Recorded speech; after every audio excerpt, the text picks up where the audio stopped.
What's going on, guys, and welcome to episode 181 of the Tasty Cast, our weekly podcast where we talk about all things gaming. On this episode, we will be discussing the games we've been playing, including Hogwarts Legacy and Dead Space. We will be skipping game releases as I've done that as an individual episode. Make sure to go check that out if you want to see that. We will be watching and reacting to videos of Pacific Drive, a driving roguelite, Star Wars Jedi Survivor, The Legend of Zelda Tears of the Kingdom, and we'll be discussing the price point. Also, if the Switch is coming to an end and what comes next for Nintendo. And then, of course, reading your guys' comments. And so with that, I hope you guys enjoy this Tasty Cast. If you do, make sure to hit the subscribe button, make sure to hit the like button, and make sure to comment if you have something to say about what we had to say. All right, let's get into it.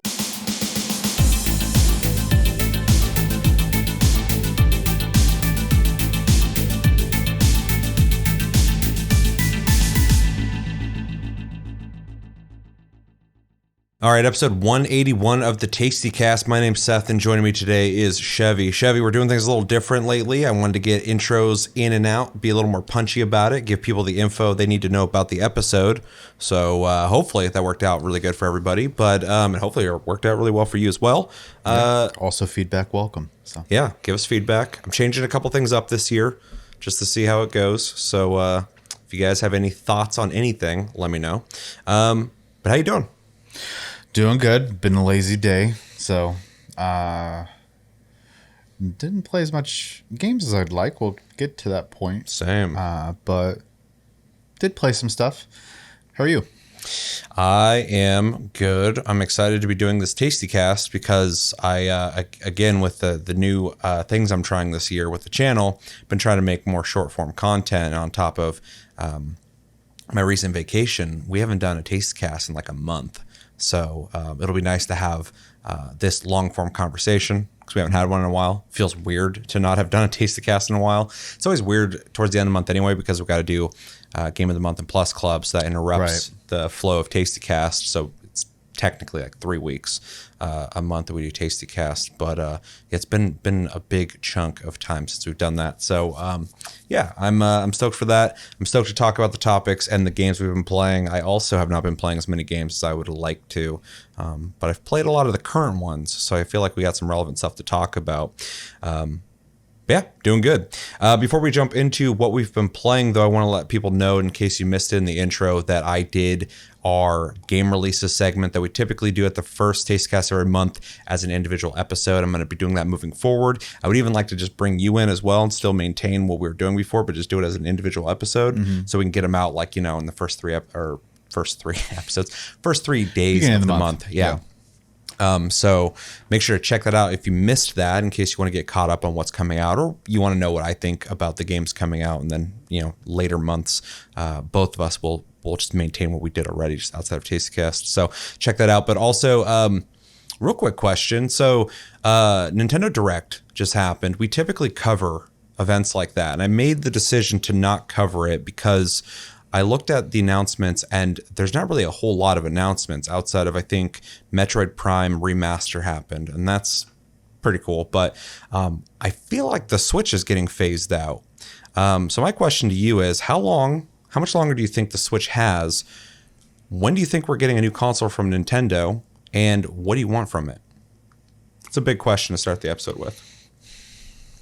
I mean, I really don't have any idea of like how much longer they plan on using the current hardware. Here's my thoughts. I think we got a year or two before new hardware comes out. I think we're going to get an announcement this year or next year for brand new hardware. And so I think we'll be getting new hardware by next year or the year after. Yeah, I'm hoping it's not a drastic departure because I still feel like the Switch is awesome. Yeah, it's good. It's just obviously the hardware aspect of it is falling behind, like specs wise, but like functionality wise, I really enjoy what they have going there. So hopefully they kind of, when I should say they do another one, it's very similar. It's kind of amazing because I love my PS5, but I wasn't even like needing a new console when it came to the PS4. I was very happy with it still. Like, I feel like they could have used it for like another 2 years, which I'm glad they didn't. But like, I mean, they kind of did. For sure, especially for certain people. Luckily, I was able to get those PS5s day one, but a lot of people only are recently getting their PS5s, so it did get some longevity. But my whole point is, it's a great console, and it plays great looking games, all that stuff. I feel the same about the Switch, but I do feel like we're getting a little long in its lifespan, though, because even though the experience of using the Switch is awesome, I still love it, and the games that come out for it are still great. I do feel like we are hitting a cap on the limitation of its power now. I think it is time to catch up, and so it's not even something that I feel like is necessary for Nintendo to do, but I feel like it's just kind of time to do it. Yeah, I mean, soon at least. Yeah, well, a couple of years, like I said. But yeah, I mean, it's obviously people have been talking about like a potential Switch Pro for years, so obviously it's been on people's minds anyways to have a more powerful version of even the current hardware, let alone if they decide to do something completely new. Yeah, I mean, and as far as like what I'd like to see out of it, like I really would hate too much deviation. Like they could add some stuff to it, I suppose. I'm probably the wrong person to ask about that because I don't even use like a lot of the stuff like the current one has. Same with like even the PS5, the Dual Sense controller. I mean, it's lost on me, like all the bells and whistles of it. I actually kind of still prefer the PS4 controller. So I prefer the ergonomics of the PS4 controller for sure. It was a much more comfortable controller in terms of pure gameplay. PS5 feels DualSense feels more premium, and the bells and whistles are much more high quality. And if they were utilized, could be really cool. But I think a lot of people got discouraged because they're being lazy about like, oh, just make resistance in the trigger, and everybody's like, we don't want that in a multiplayer game. And people are like, well, I guess we won't use it. And it's like, well, no, but Ratchet and Clank was neat. What you did with the Astrobot game was really cool. Like, you just got to pick and choose your battles. I mean, it works in some experiences for sure, but multiplayer, I hate it. Like, yeah, you can't put obstacles in the way of competition because people are going to use that as, and rightfully so, they're going to use it as a reason that they didn't perform as well. I get it. Unless there's a mechanic in the game where your gun jams and have your, trigger kind of lock up or have resistance, then it would make sense. But like when you're just trying to shoot at people and you're using your muscle to pull the trigger back and other people might turn that off, it's a disadvantage. For sure. Yeah, you're just slowing yourself down. Yeah. And what was the third part of that question? I think I asked, how long do you think the Switch has? When do you think we're getting new hardware? And what do you want from the Switch? And it sounds like so far you're saying better hardware. Yeah, I mean, that's pretty much all I'd want out of it. Yeah. Maybe a little better ergonomics on the Joy-Cons because they're definitely not meant for, I think, most people's hands. So, yeah, I think they're genius in their design that they can be used as individual controllers, but it's not a preference. It's just like if you have to use them, you can, which is a great option to have. I'm somebody who loves options, but they could definitely, now that they've done it and it works great, they can be improved upon for sure. For sure. Yeah.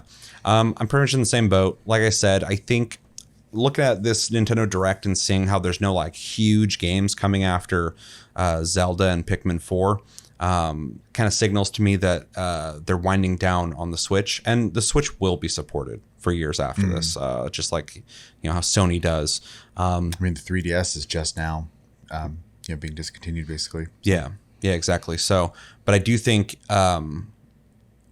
looking at the games coming, it does seem like they are prioritizing something else. And I do think that's new hardware, whether it's a Pro or a brand new console. I think we're a little late in the game to be doing a Pro. So I think either a brand new console or an upgraded Switch, like a Switch 2. They wouldn't call it that, of course, because Nintendo doesn't do that. Call it a Super Switch. I don't know. But Switch U. Switch, well, that would be a huge mistake because that thing. I was looking at a chart recently that showed the sales of that in between the Switch and the Wii, and it's insanely low. It's like they didn't advertise the fucking thing. Yeah, and they didn't support it either. So, but every company's got their hiccup when it comes to their console. So, I actually like the Wii U. But anyway, so yeah, I think it's going to happen within the next couple of years for sure. I wouldn't be surprised to see something hinted towards this year or next year for sure.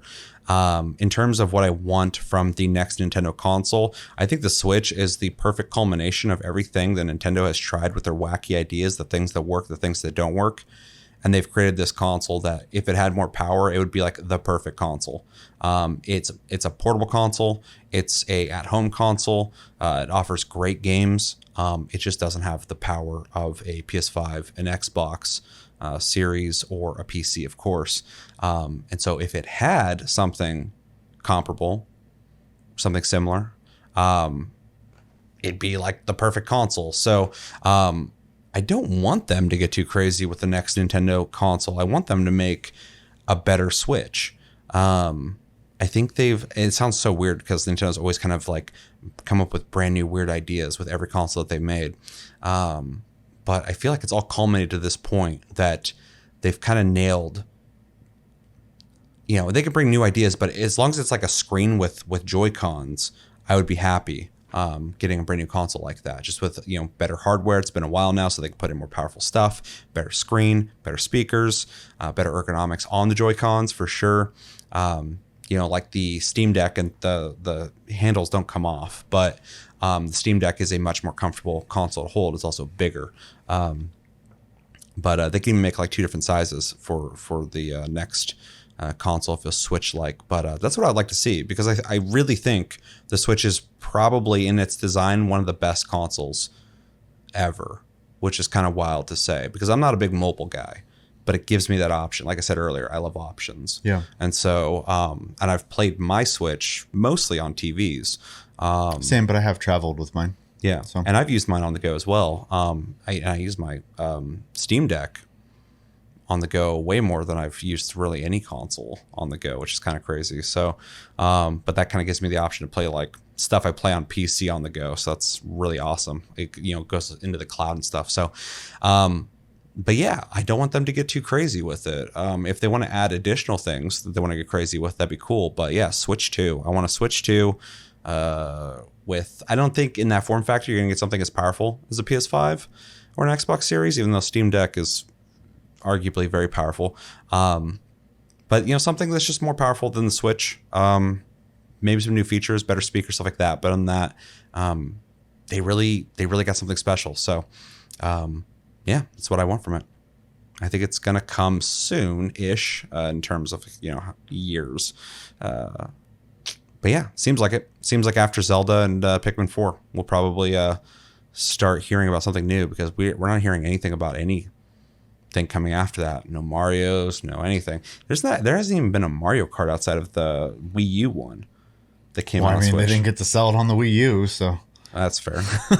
It feels weird for me because I owned it on Wii U, so I'm like one of the 10 people that bought it. They also kept supporting that Mario Kart though, because I think it even recently still had DLC come out for it. So yeah, I played it December at a Christmas thing, and there's a lot in that game now. I'm like, that's crazy that they just kind of took this game that, like you said, a lot of people didn't play, and then they just added more and more to it and treated it like this generation's Mario Kart.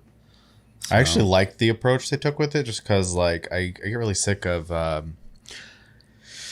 games that just, I'm going to use Call of Duty as an example, or any sports game. They just keep making boom, boom, boom, boom, boom, instead of just supporting the one game. And I get they're trying to make money and they're used to making annual money off them at this point. Just sell DLCs and stuff instead to expand the game. Yeah, I get that. I also like that because the Wii U was such a failed console, there's not games that were locked onto that console because you didn't pick it up. So they're salvaging everything they can. I think most from that. I don't know. Well, that Donkey Kong game that was on Wii U, they brought that over. They brought a bunch of stuff from the Wii U over, a bunch of stuff. There's 10 games for that thing. But they brought all the big important ones over. And so you're not getting penalized essentially for not picking up the Wii U. You still get to play those games. They did it really smart. I kind of hate the idea that they just kind of forgot about the Wii U, just because I thought it was a pretty neat console. But it's literally the middle ground between the Wii and the Switch. Yeah. So it's kind of a weird mutant. It's like that... It's like that Ripley mutant in Alien Resurrection, if you know what I'm talking about. A little bit. Yeah. Anyway, anything else you want to say on that topic?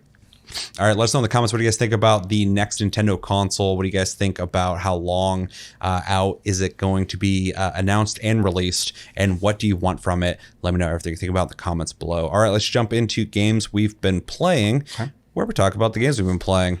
I'll let you start us off, because I just kind of talked for a long time. Well, end on the one we both been playing then.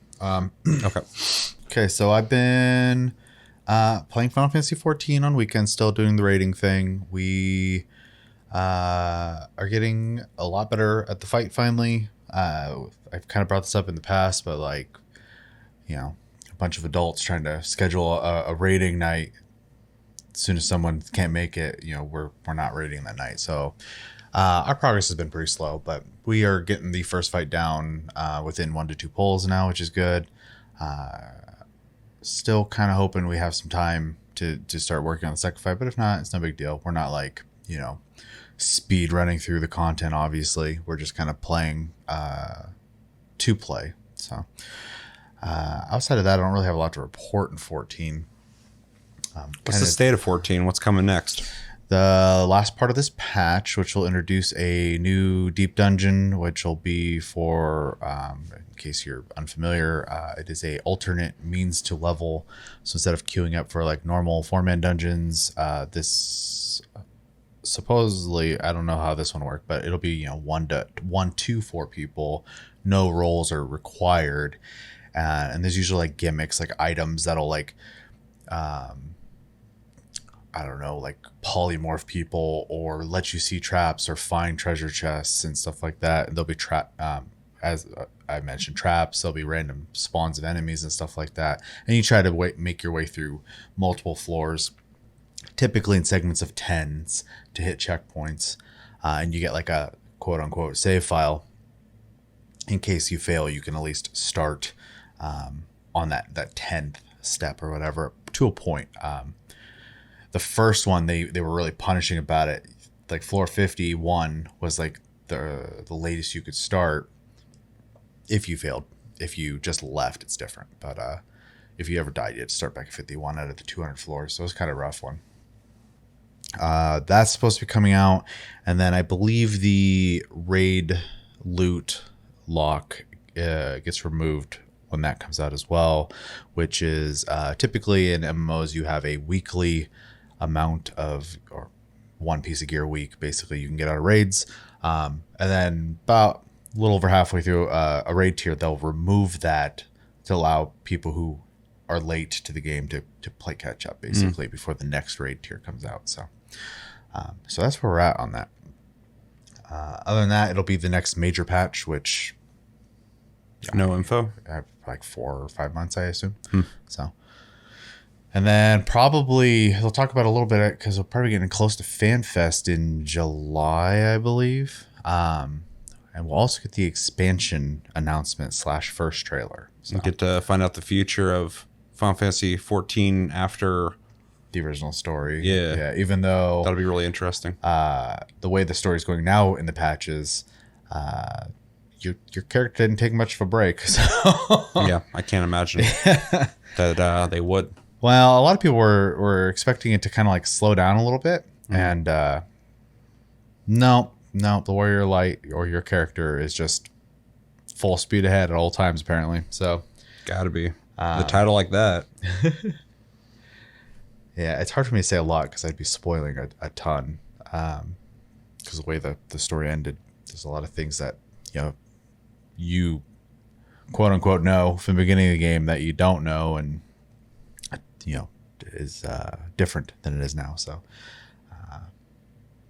yeah, looking forward to that though, because I am curious what the next big story will be, because I don't know if I kind of get this feeling if the story we're in right now is going to be contained to the patch cycle between the last expansion and the next one, or current expansion and the next one.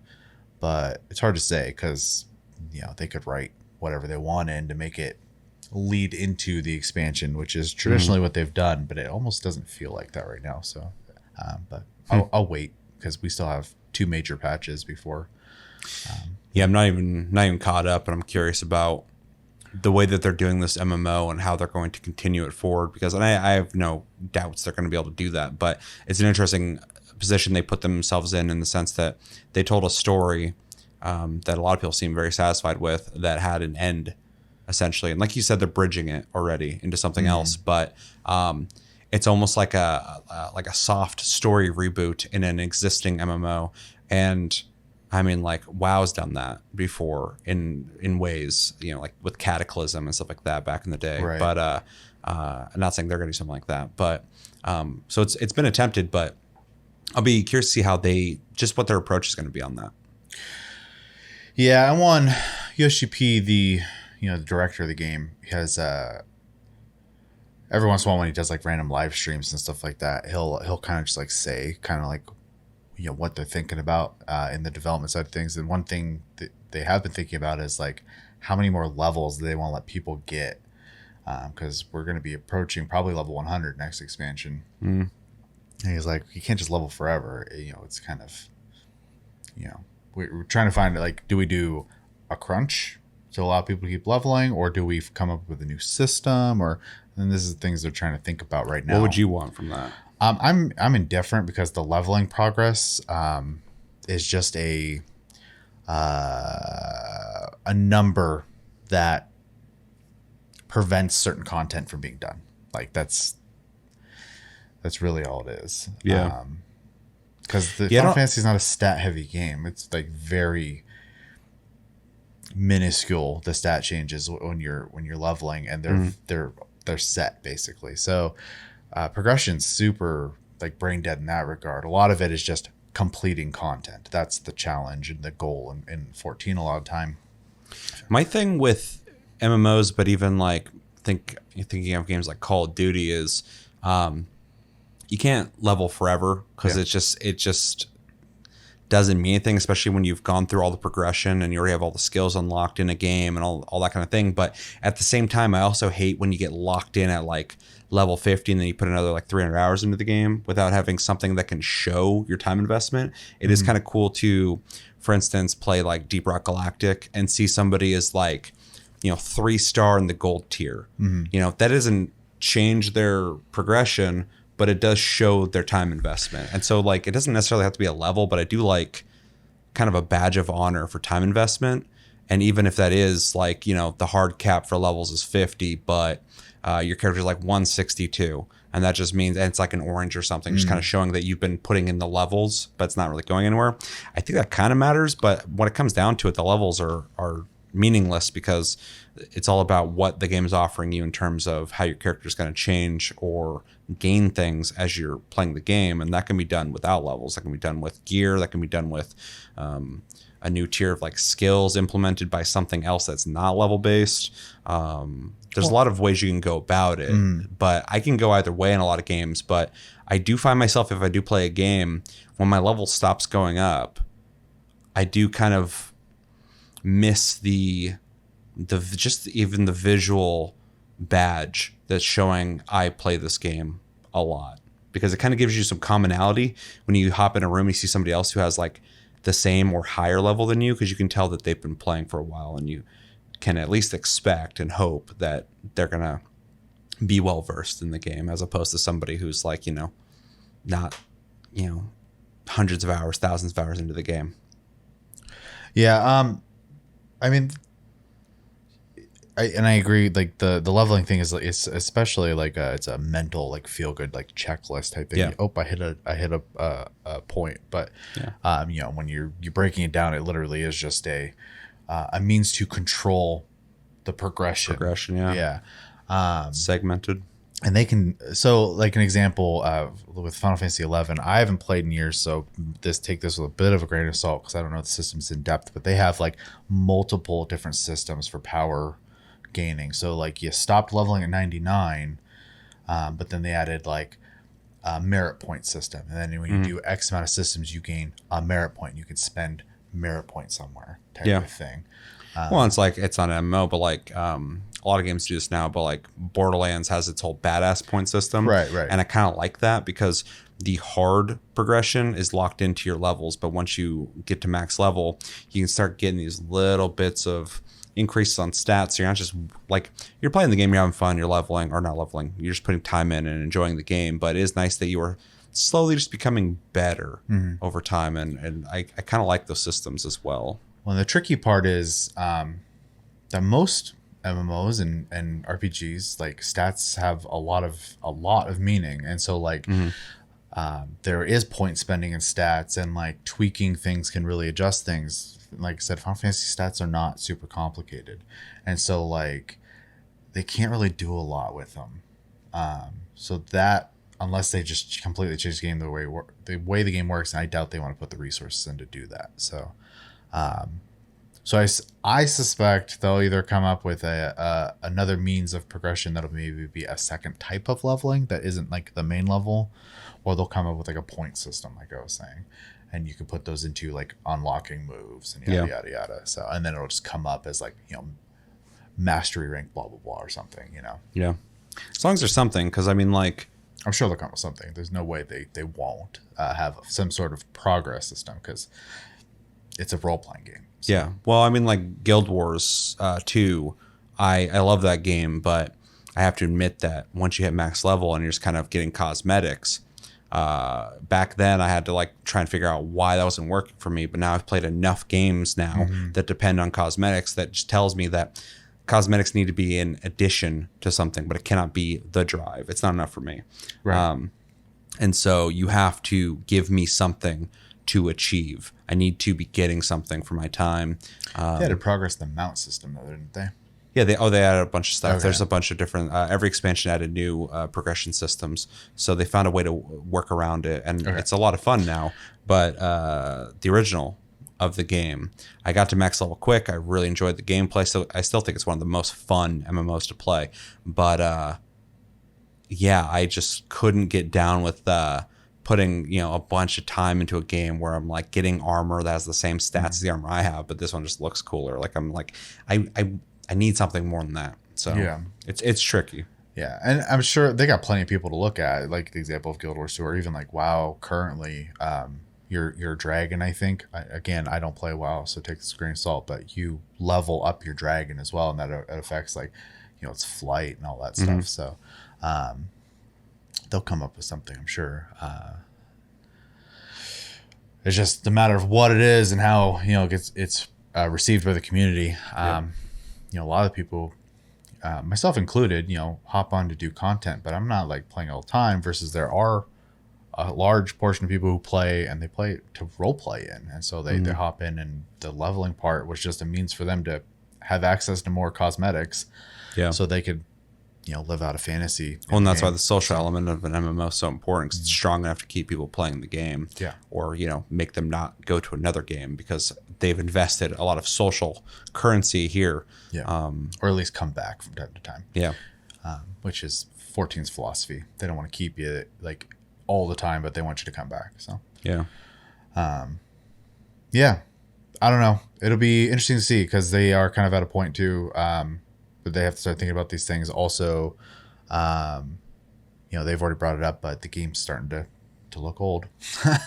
And so they're going to start implementing graphic changes. They said instead of it just throwing a huge one out and making everyone wait for it, you might start playing and that character might look real good.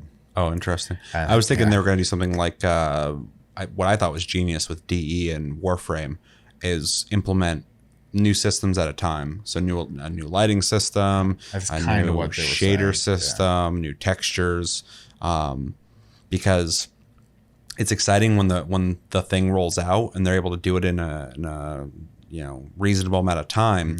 But at the end result, the game looks massively different than it used to. Yeah. And so it seems like we live in an interesting time where you can just roll out fragmented chunks of improvement to the game. Yeah. It's really weird. Yeah, they said, like, you know, they might change an armor piece. So like certain NPCs and characters you might see, they might have a piece that just looks nicer all of a sudden because they updated it or something. So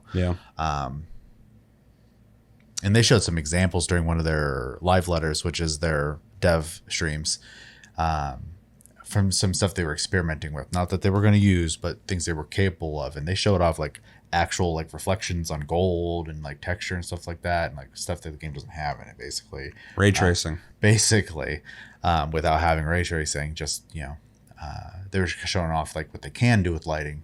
It's just a matter of like, will it make the game run poor when there's thousands and thousands of people playing. So that's the balance with MMOs, is you want as many people to play it as possible. So you have to have a graphic engine that can run on more things than not.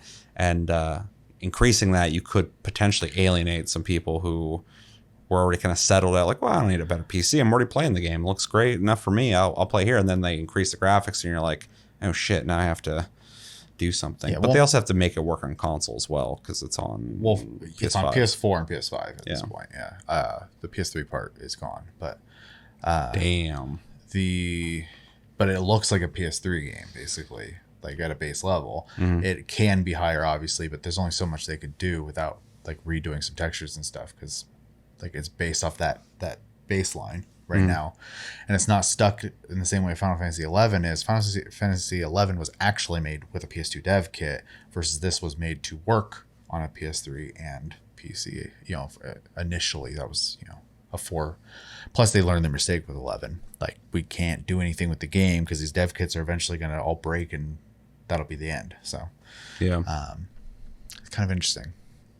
But I mean, that's early MMOs too. So definitely. Yeah, well, I had something else to say. Oh, yeah, and they don't want to repeat the mistakes of the original Final Fantasy 14, which the graphics were technically a lot better. There was a lot more polygons and stuff, but it caused the game to run like crap. So. Yeah, I remember when it came out, it did not run on PCs very well. Yeah. Because the graphics were like pretty crazy. Well, it's because a pot of flowers would have as many polygons as a player model. Yeah. Which you don't need. That's ridiculous. Yeah. It was the best looking pot you'll ever see in a game, but like, it was pointless. So also the game had, and I didn't realize it took so much system resources to do this, but your ankles worked in 1.0. So if you're standing on a slope, your foot would be on the slope, which is a great detail if you're playing a single player game. Yeah. But if every character's doing that, that's a lot of processing that's happening. Yeah. So it doesn't do that now.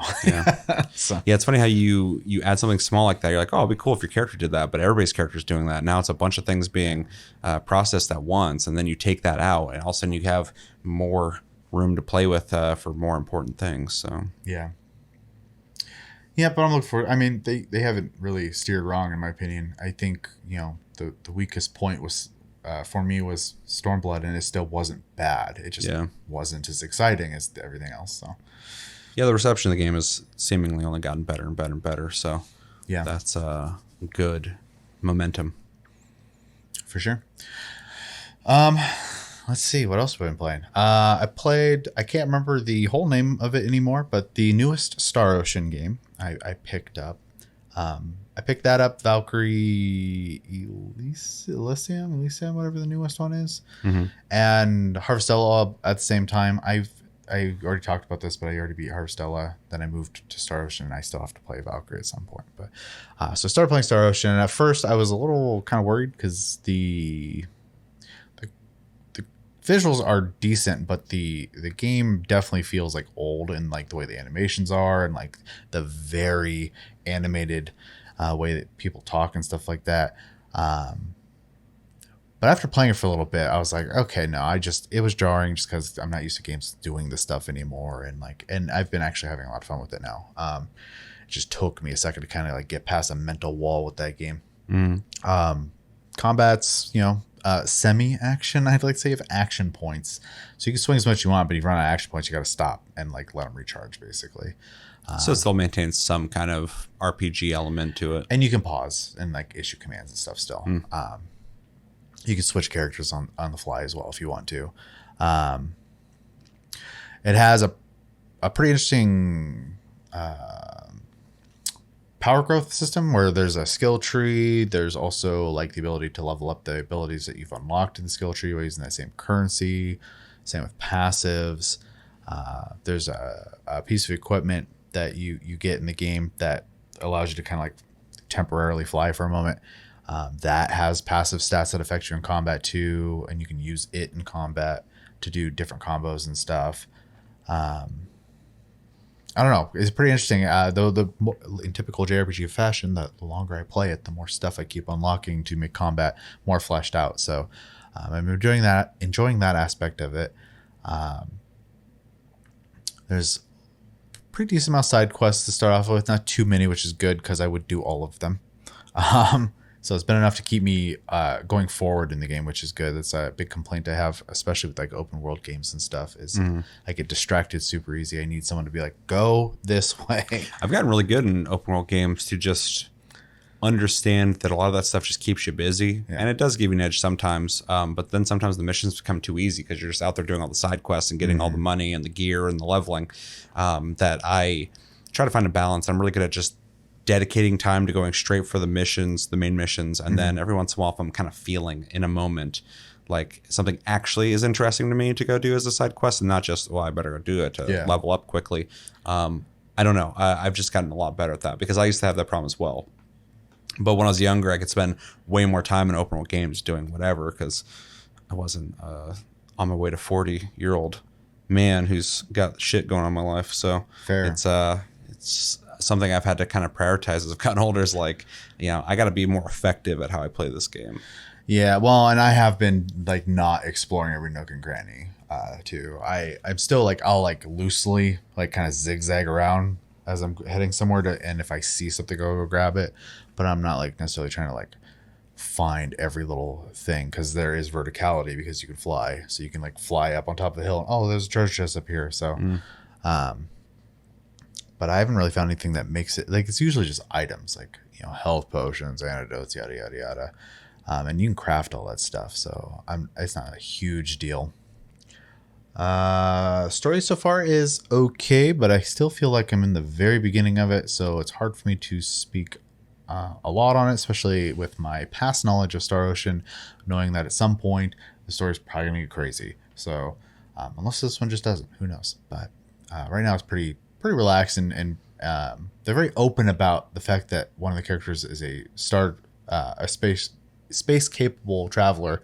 Off the bat though, because in a lot of games like you land and there's like the prime directive, you can't let the locals know that you came from space. And in this, the guy's just kind of like, yeah, I fell out of the sky and I'm looking for my friend, like that also fell out of the sky. And then the fantasy based locals are like, yeah, that makes sense. I'm like, weird. Okay. Does it? Does that make sense? But I guess you live in a world of magic, it's not going to be too crazy to believe stuff, I suppose. So yeah, that's fair. I don't know. Yeah. The characters are okay so far. I don't really have like a strong love towards any of them, but I thought I was going to hate one of the main characters, the male main character, because he's got this weird like 80s look going on. But he actually has not been annoying, so I'm very happy about that because he looks like the type of character who would just be like, oh, a big tough guy, blah, blah, and he's just not like that. I was like, interesting. Okay.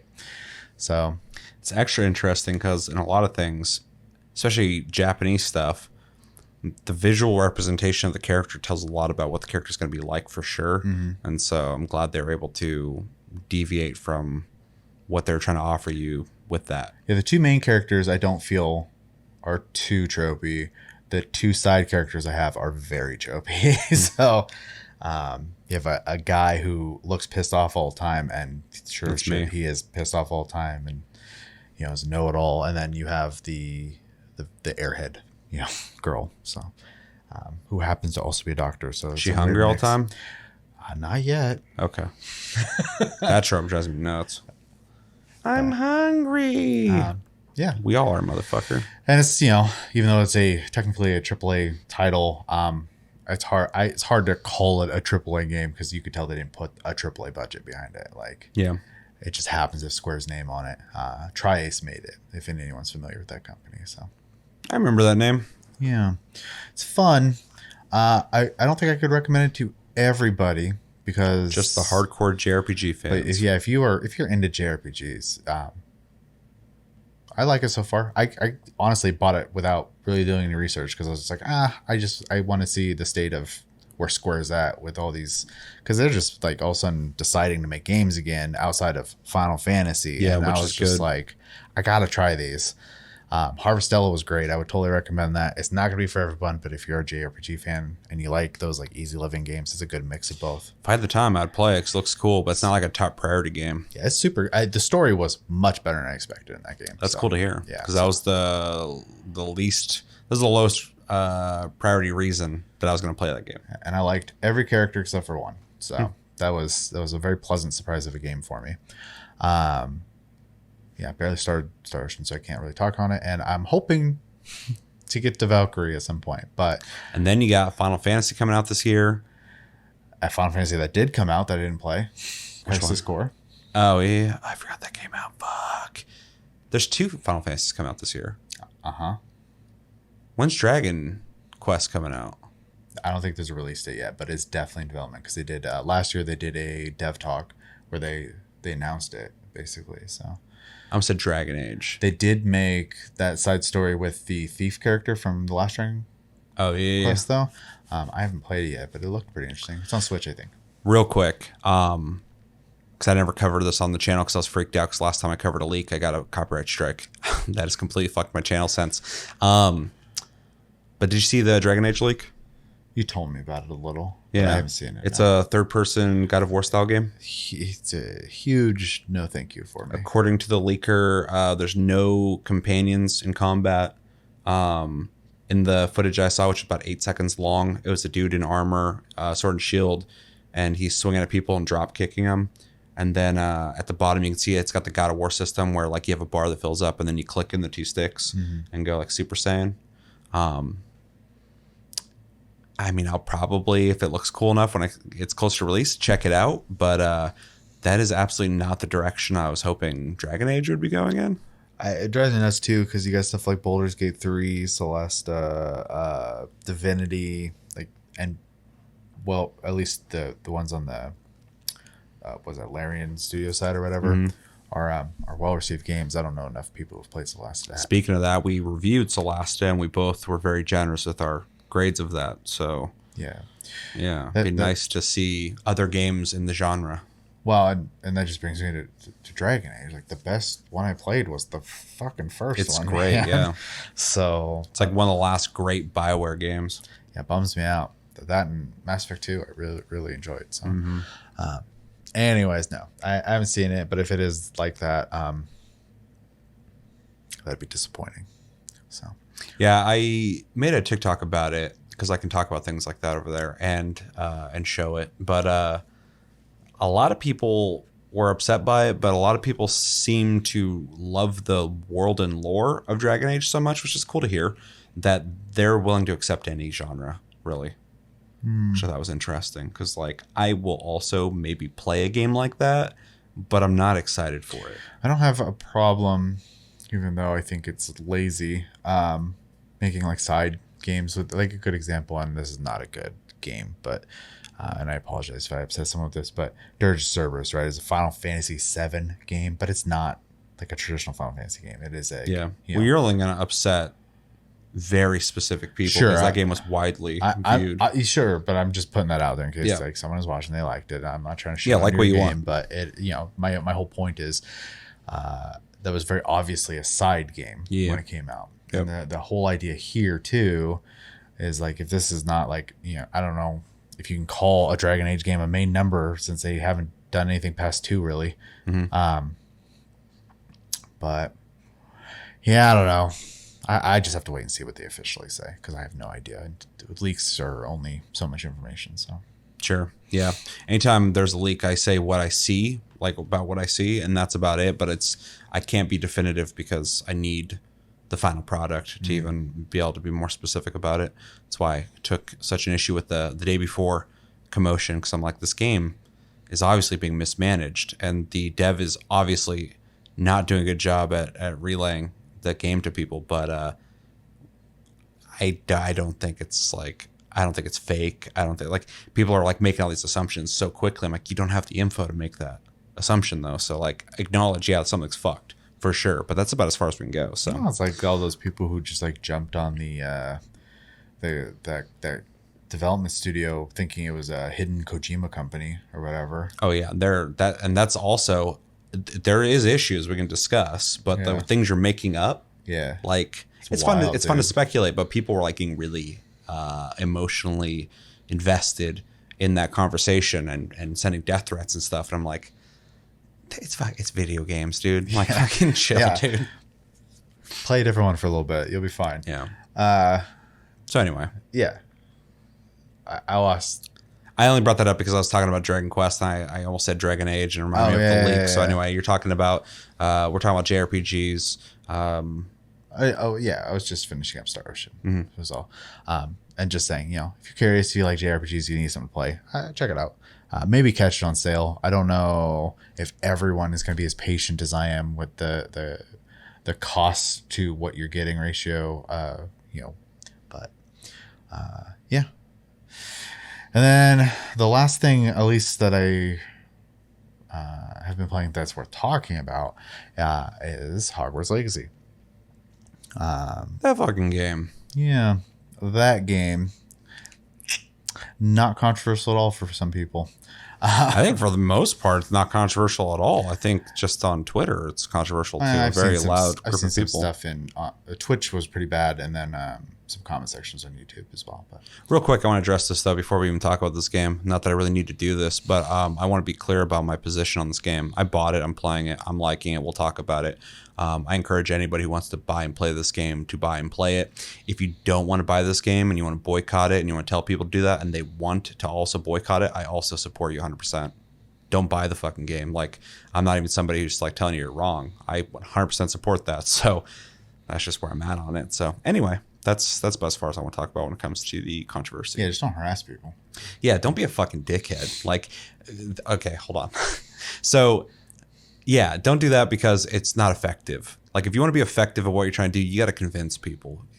Telling people they're bad because they don't agree with you does not convince people. So even if you don't agree with my point of view on that, you're still not effective. So you need to reorganize the way you want to convey your message. It didn't work. And you look at the Twitch views and everything, it only helped the game. And that was predictable. So Yeah. all my point is if you're for the game, be for it. Don't feel ashamed about that. And if you're against the game, that's cool as well. Just don't be an asshole to people, because you're not helping anything. You're not changing anything. Nothing positive will come from that. Also, if your reasoning is what it is for that game, and you're only taking issues with the game, not everything else that is attached to that property, and out there being as vocal towards those things, you're being a hypocrite. So sure. I also want to give a shout out too to the people who don't want to buy this game, don't want to talk about this game, want people to not buy it, but are making like videos and TikToks going like, "Hey guys, stop harassing people. You're not helping what we're trying to do."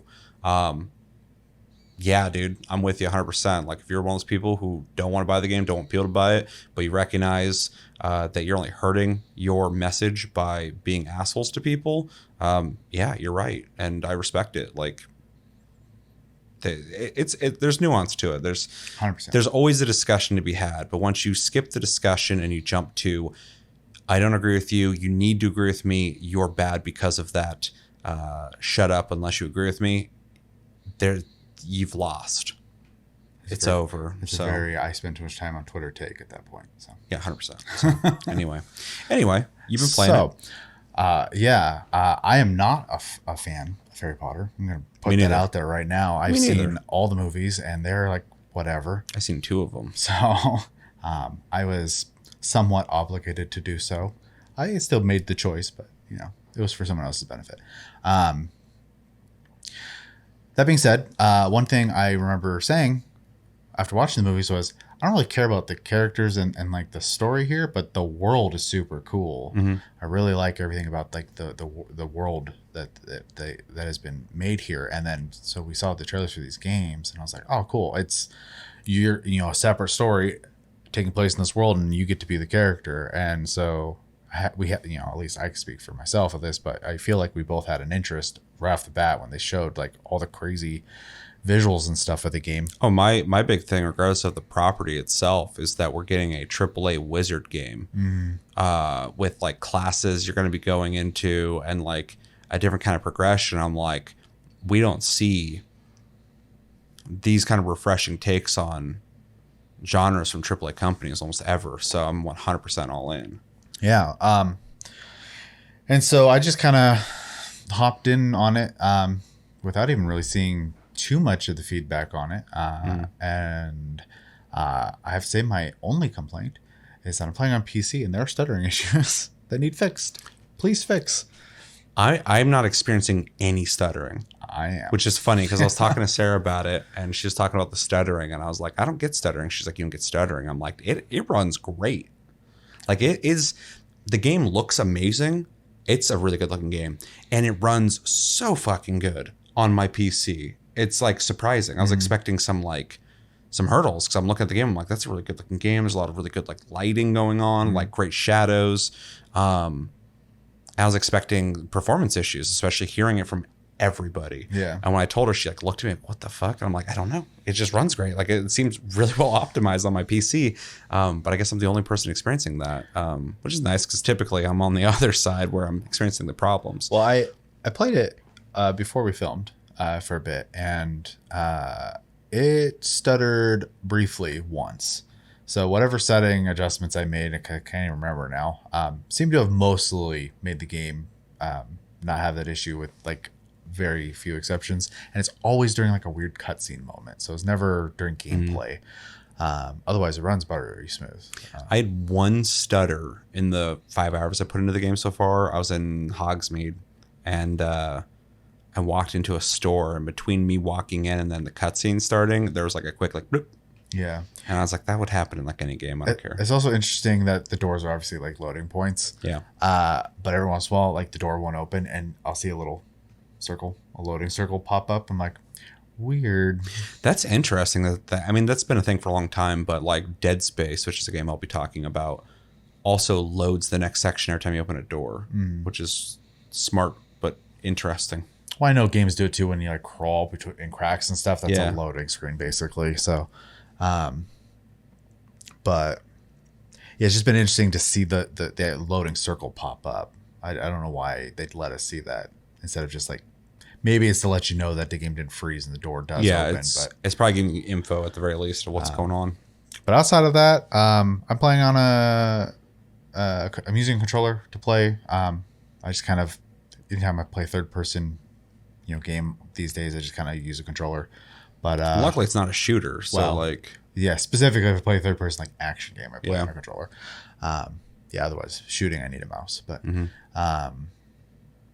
plays good that way. The controls are super simple. It is, I hate saying it this way, but it's like the easiest way to understand it is similar to like a Souls style of game, but it is definitely not a Souls game. I'm just gonna throw that out there right now.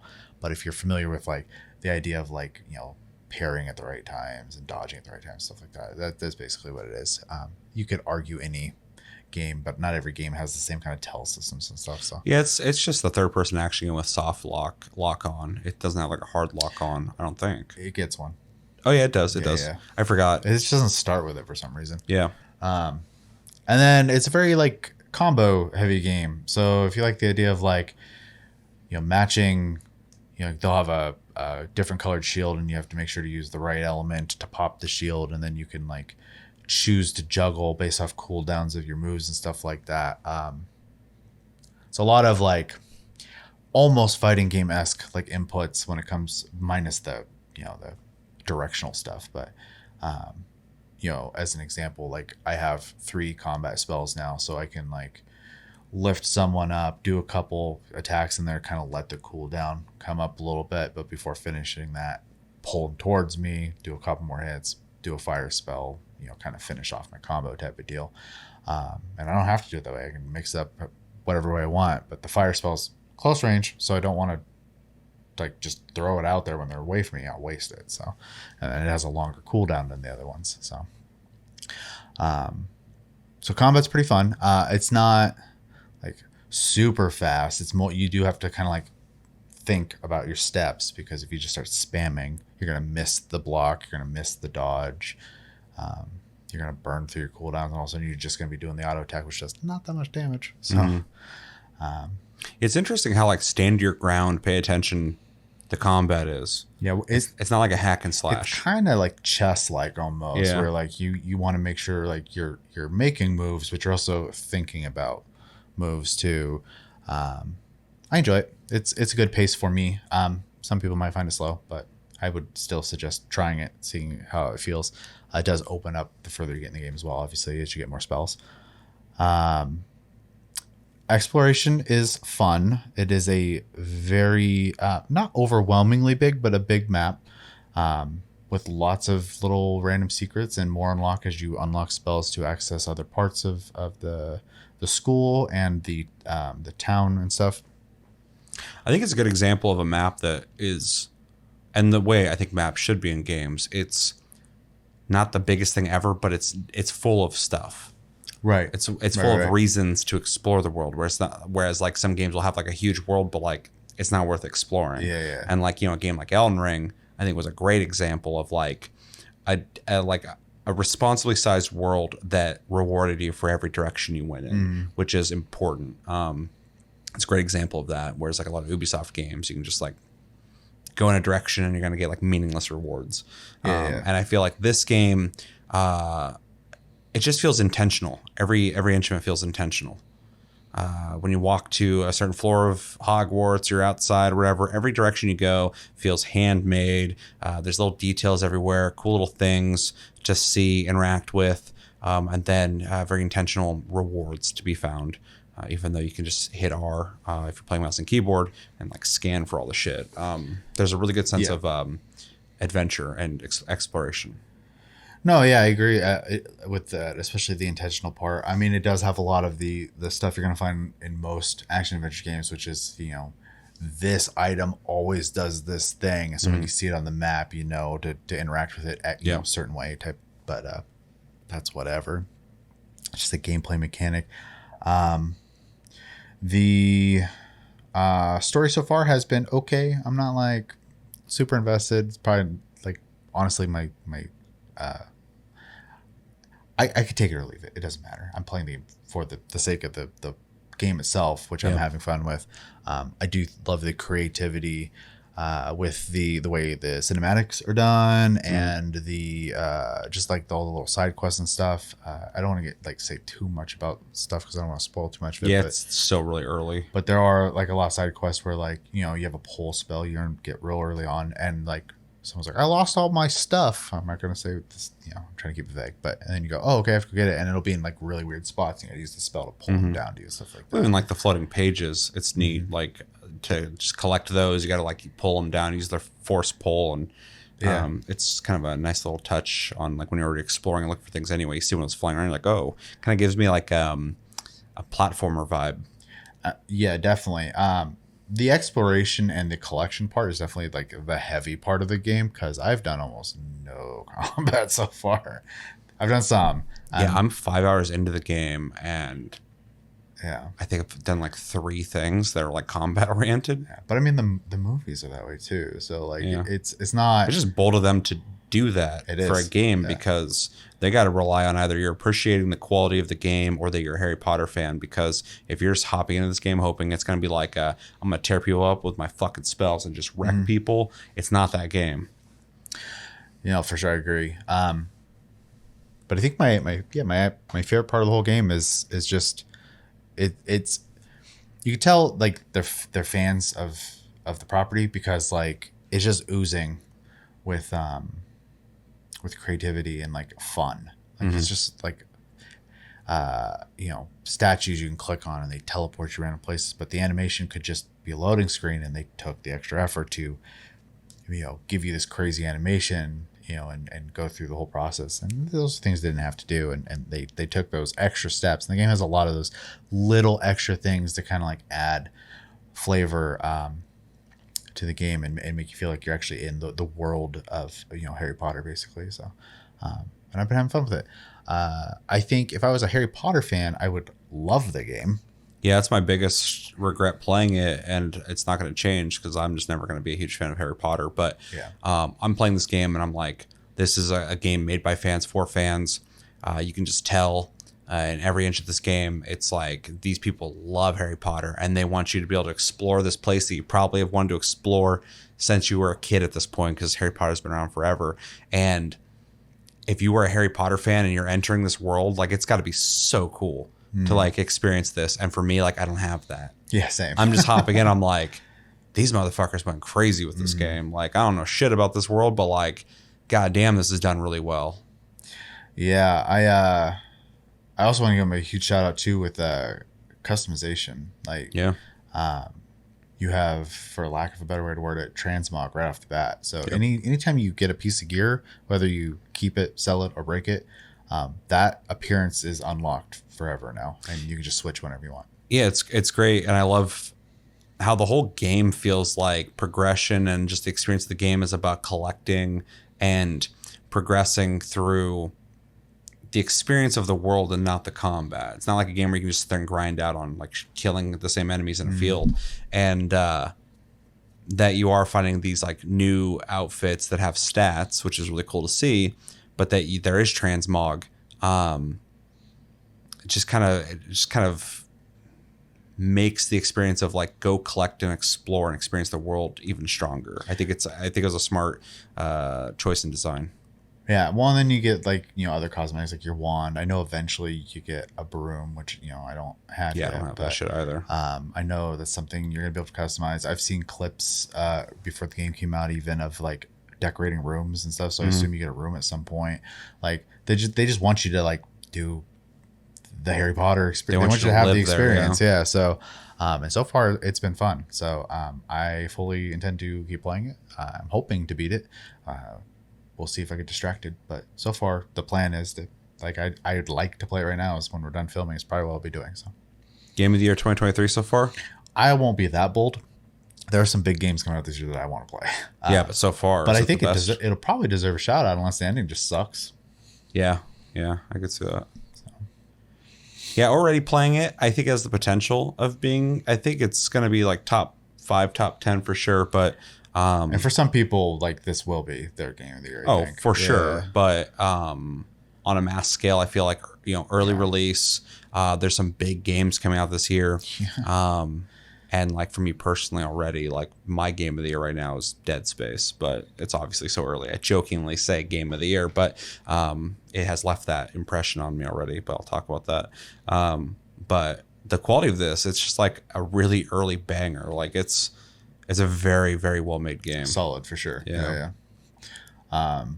Which is nice to say about a big budget game that came out, that the only issue that I'm having with it is some stuttering issues. And I had that same problem with Elden Ring, and that was my game of the year last year. So yeah, it's the controversy, which is social. Yeah. There's no like, this game's unfinished. Oh, they should have delayed it, or oh, they released it too early, or blah blah blah. There's no. It needs some polish in the It needs a patch, for sure. Yeah. But like, the content is there. Yeah. So, which is great for a AAA game, because a lot of times nowadays AAA games are unfortunately such a big project to take on that they can't even finish them by the time they release them. So, especially when the more freedom you give a player, it becomes more and more complicated. Yeah. So. But yeah, that's what I've been playing outside of some random mobile games and fan games on my PC and stuff, but that's about it. I made the fucking mistake of, I think it's like 6 a.m. I was still up and I was trying to go to bed, but like I was getting Hogwarts Legacy downloading on my Steam Deck to see if it runs, and it does. That's crazy. But I opened up Vampire Survivors because somebody told me there's a new update, and I ended up playing like 3 or 4 runs. So yeah, one of the games I've been playing is a Vampire Survivors type game, but it's a HoloLive fan game, and it just had a major update that released like 9 new characters, a new map, and new progression mode. So well, and I just thought of that because like it's not a game I want to sit here and talk about. You guys know what Vampire Survivors is, and if you don't, go spend like the $5 or $4 and go get it, or play it for free on your phone. But it's worth your time. You're gonna play it for 5 seconds and understand why people play it. But I say I made the mistake because I was like, oh, I'll check it out real quick. And then I played 1 round, went all the way to the end, beat a level I hadn't beat before. And I was like, oh, who's this character? And I started playing the next one. And then finally, like, I see the light coming out and I'm like, I gotta put this down. And I did. So that's a game I played, but I'm not going to talk about it. Oh, played very briefly. Was that Meet Your Maker? Is that what it's called? Oh, yeah. Meet Your Maker. I don't have a lot to say on that, but I already talked about it in detail in a video, so check that out if you want to see something on it. But Yeah, I honestly I can't say too much about it other than the controls feel, the buttons are in weird places, but the controls feel good. And the idea and foundation seems really good. But don't have not played enough to have like a solid take on it yet. But first impressions seems pretty cool. Hopeful. yeah, I that's how Josh is too. Not to speak for him, but he had the same or thoughts as well. He was like, it's cool, you know, and maybe need some more content, but like he wanted to stop playing the demo now because he didn't want to get burnt out on it before it comes out. I get that as well too. Yeah. I actually just logged in today to check one of my raids, and I started working on a second one. So and I significantly changed my first raid in a couple areas, and I've been getting way more kills in it. So that's the thing I'm really enjoying about the game. I really like making the raids. Like I expected playing the game was going to be more fun than building, but I'm really enjoying the building aspect. Well, it's funny too because you are going to have people who are going to enjoy the playing part because like you're puzzle solving basically. Yeah, and you can play co-op, which is should be awesome. But there's just like Hogwarts Legacy, some technical issues they gotta get smoothed out. Not to talk about that too much because I've already made a whole video on it. Make sure to go check it out. But they have a survey that they put out for the game, and I actually went through and like did the whole thing. But I also, all the parts you got to type out info on, I gave them my most honest advice on the game because I told them, I'm like, I think you guys have like a really awesome, I don't know if they're gonna read it, but if they do, cool. I was like, you guys have an awesome foundation. This is a game that I could see myself playing for sure. But if you want to keep me around, here's things you got to do. And I, said the basic things. I'm like, I know it's a beta. There's technical issues. You guys got to fix those 100%. Because I love that you guys even added co-op to this game. That's awesome. And then I said, I need more things to be getting as I level up. Because right now it's all awesome, but that's not going to last. So I know it's a big ask, but for me to stick around in your game, you gotta add more unlockable content. And then variety in maps. I don't want to look at just the same desert every single time, even though if it is within theme, it's going to get old. So yeah, I typically don't go on my way to do full on surveys like that. But this game, I'm like, you kind of have something here. So I want them to knock it out of the park with it because it's a lot of fun. It's just early days, and I'd like to see it turn into something big. And they make Dead by Daylight, so they can definitely make a game that's going to have legs. So I don't have any doubts in them. Yeah, as long as they don't give up on it. I'm sure they can figure it out. Yeah. It might go through a whole change, but who knows? Yeah. Real quick on Hogwarts, though, we kind of talked about it already. My thoughts on it, I'm like 4 or 5 hours into it. I'm not very far into it. I haven't unlocked mounts. I haven't unlocked any kind of customization, but I have experienced the combat. I've experienced Hogwarts, Hogsmeade, the story and stuff like that. Quickly, graphics are really good. This is a really good looking game. It's gorgeous looking, and the cinematics look great as well. And it's obviously within engine because you can see your character that you built and the way they are dressed in these cinematics. So it's a really good touch. The detail to the map is awesome. I have no affinity for Hogwarts, but exploring it is awesome. It's really immersive running around this place. One thing that's really interesting is there's all these people walking around doing things when you're playing it, but on the Steam Deck, they weren't there. So there's a graphical setting that's turning off. I had to turn it down for the stuttering. Oh, really? Yeah. I think it's interesting they even have an option for that. Yeah. To get rid of NPCs. Yeah, outside of the important ones, obviously you can't do anything with them. It's smart because, that is just kind of a touch to add ambiance or whatever to the experience of going to this school. And on Steam Deck, there's like nobody in the hallways. And I'm like, that's fine. Like, if this is the way you can get this game to run, I'm all here for it because to be able to play on Steam Deck is just fucking crazy. Combat's cool. I haven't really experienced a whole lot of it, but I think it's got a lot of things you got to think about, which I appreciate because some games I feel like I can zone out during combat and use muscle memory. And I'm sure after a while this will be the same, but as of right now, I feel like it's involved, and I appreciate that.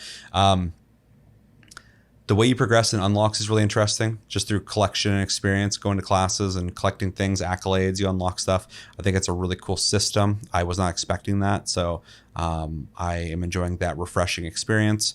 And the story, I don't have much to say about because it's fine so far, but it's not doing much for me. Hopefully it gets better later, but it's not bad. It's just not anything I'm super into, but I'm really into everything else on the game, and the game's quality is just undeniable. There's people, not to bring up the drama, but there's people who are like, oh, it looks like a PS3 game. No, it doesn't. That's not even that's not even like a subjective point of view. Like this thing could have never ran on a PS3. If you know anything about graphics or just have eyes, I think you're being intentionally ignorant on that. Because it's a beautiful game. It's gorgeous. I was like standing just looking at everything. I was looking at the background out in the distance when I was walking outside of Hogwarts, and I was like, this is so like cool looking. Like they did such a good job with this. So yeah, it's just a really good game. I need to play it more so I can have more to say on it, but because I don't want to just like kind of bullshit my way through that conversation and be like, well, yeah, I'm not going to fluff it. So it's a cool game so far, and I want to play it more. I haven't had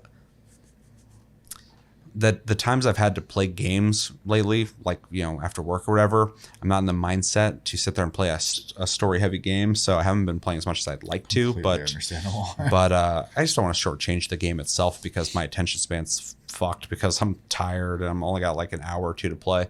But I want to sit down and put some time into it, and I think it's gonna be worth it because it's a great game so far. Like it's awesome to be able to say that because I'm not coming from it from the perspective of Harry Potter. It's just like the qualities of the game itself. It's undeniable in my opinion. So yeah, it's really cool. I played World War Z recently because they released the Horde XL mode. If you don't know what that is, first off, World War Z is a underrated Left 4 Dead style game that if you like Left 4 Dead or Back 4 Blood, you have to play this if you haven't. It's really good. I still see people in comments saying, I can't get my friends to play this because they don't think it's good. You just got to play it if you like this kind of games. It's one of the best, if not the best, game like that nowadays. Anyway, they added this mode called Horde XL, which is just a horde mode. You defend a point. In this, though, there's a center point that you got to keep. It's pretty much a tower defense the way they have it set up. There's a center point with these people you're trying to keep alive. And then the first 5 waves you defend in one section of this mall. And then the next 5, you go to the next section of the mall. Next 5, you go to the next section of the mall. And then you keep rotating. And as you go through these waves, you accumulate supplies that you use to spend on defenses like turrets, electricity fences, barbed wire, stuff like that. You're setting it up everywhere. Zombies are attacking constantly. This shit breaks, so you have to keep replenishing it. But the further you go in, the less supplies you're getting per wave. So it's almost like you're running out of resources. So you got to be smart about it, which I like. I think I've got to like wave 26, and I think there's 50, so it's pretty rough. There's also a hard mode that I haven't touched, so plenty of room to work your way through, and it's a lot of fun. I can easily spend an hour on one run and get like half. Every character, I think level 30 is the max. I don't remember. I think it's level 30. Every class goes up to level 30 to unlock all their stuff. One run, I can get like 15 or 16 levels. So it's a pretty good way to level, in my opinion. Especially with how late this game's been out. It's kind of giving you an option to just kind of get some XP in a quick way. But yeah, I've been playing that. I've been having fun with it.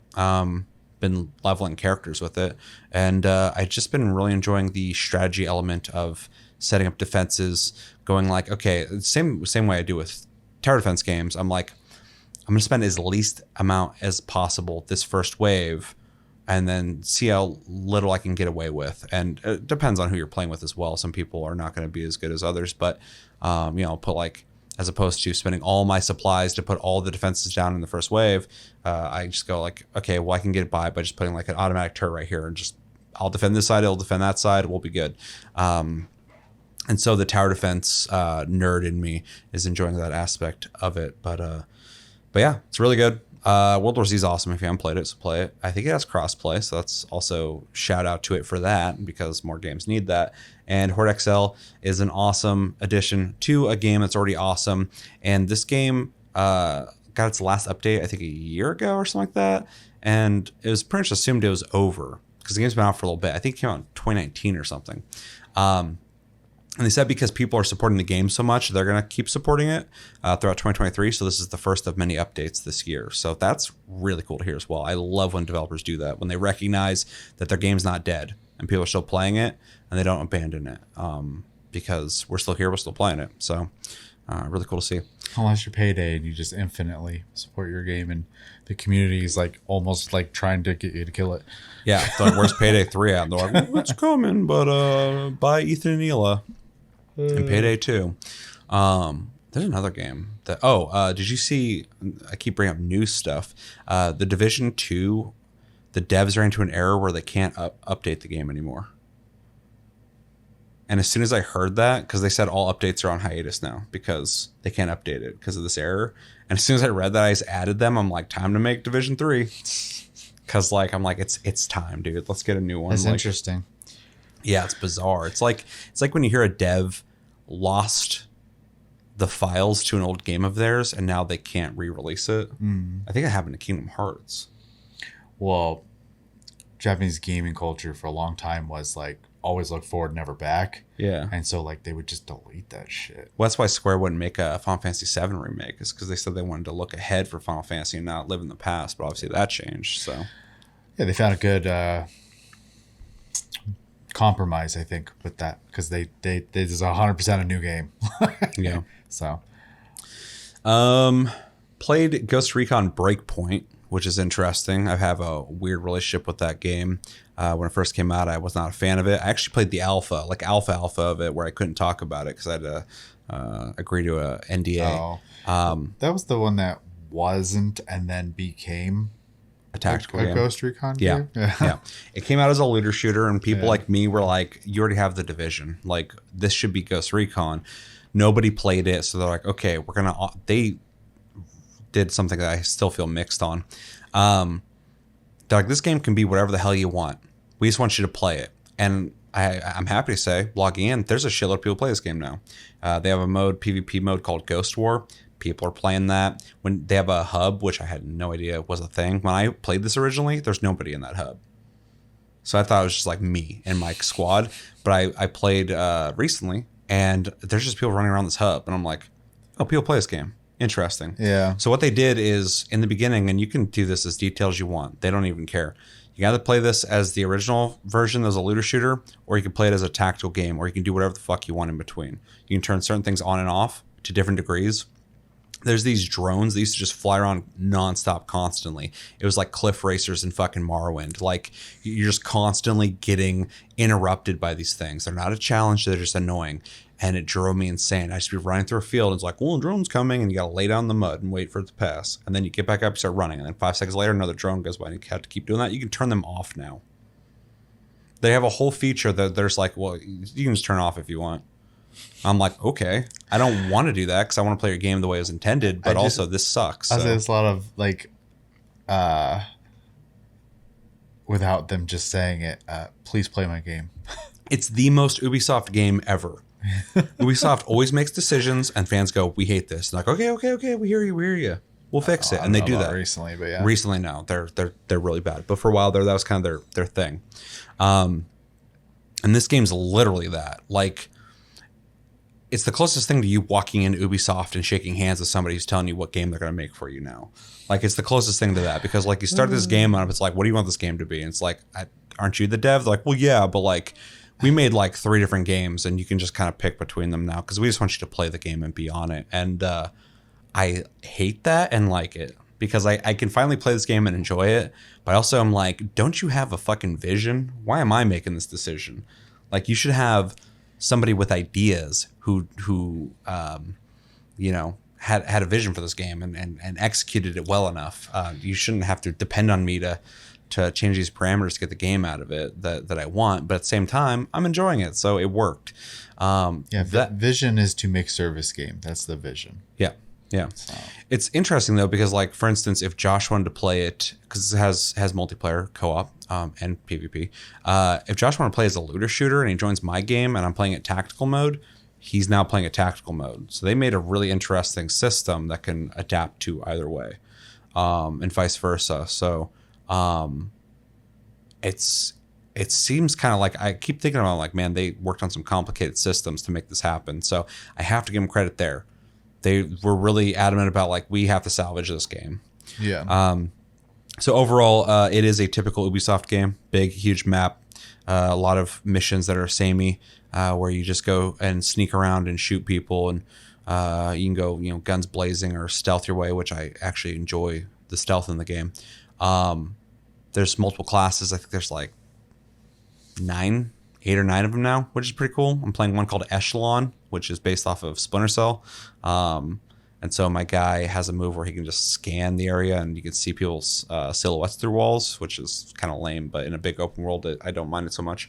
It's kind of sad too. It's the closest thing to a Splinter Cell game I have. My guy literally has like a Splinter Cell like mask on with the goggles, and then I'm in like a tactical outfit, and my character gets perks to, I think I do 50% more damage with pistols. So my guy's just running around with a silenced pistol, and it plays kind of like the last Splinter Cell game.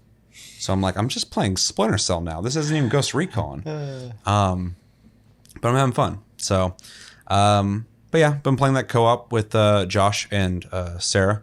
It's funny because I bought this game on the Ubisoft store because it was on sale a while back, and played it for 5 seconds. Didn't know anybody else who was playing it, so I'm like, I'm not going to play this anymore. So I stopped playing it, uninstalled it. They added all the stuff that where you can, customize your experience for however you want to play it. And I was like, that's cool, but I'm not going to play it. Whatever. I got other games to play. Then it was on sale. I think it was like $12 or whatever. And Josh just like bought it for me and Sarah because he wanted to play it.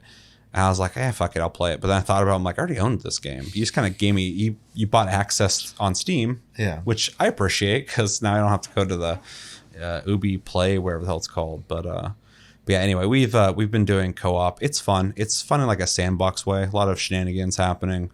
The shooting's satisfying. I have it on the highest difficulty when it comes to just AI, and there's a difficulty for AI, and then for I think the survival elements of it. I have all those cranked up because I like one shot, one kill style gameplay, and so that's been fun. And yeah, it's not a game I'm going to highly recommend to people, but if it sounds interesting to you, you can probably make it interesting for you. So check it out. Just buy it on sale because I don't know, the whole development of the game, I don't know if it really deserves a whole lot of praise, but it's playable now, so that's cool. All right, last game I played. This has been a long one, but it's been so long since we've had a what we've been playing segment that I think it's cool. I played through and beat Dead Space. Quick thing I want to kind of throw out there for anybody who's curious about this.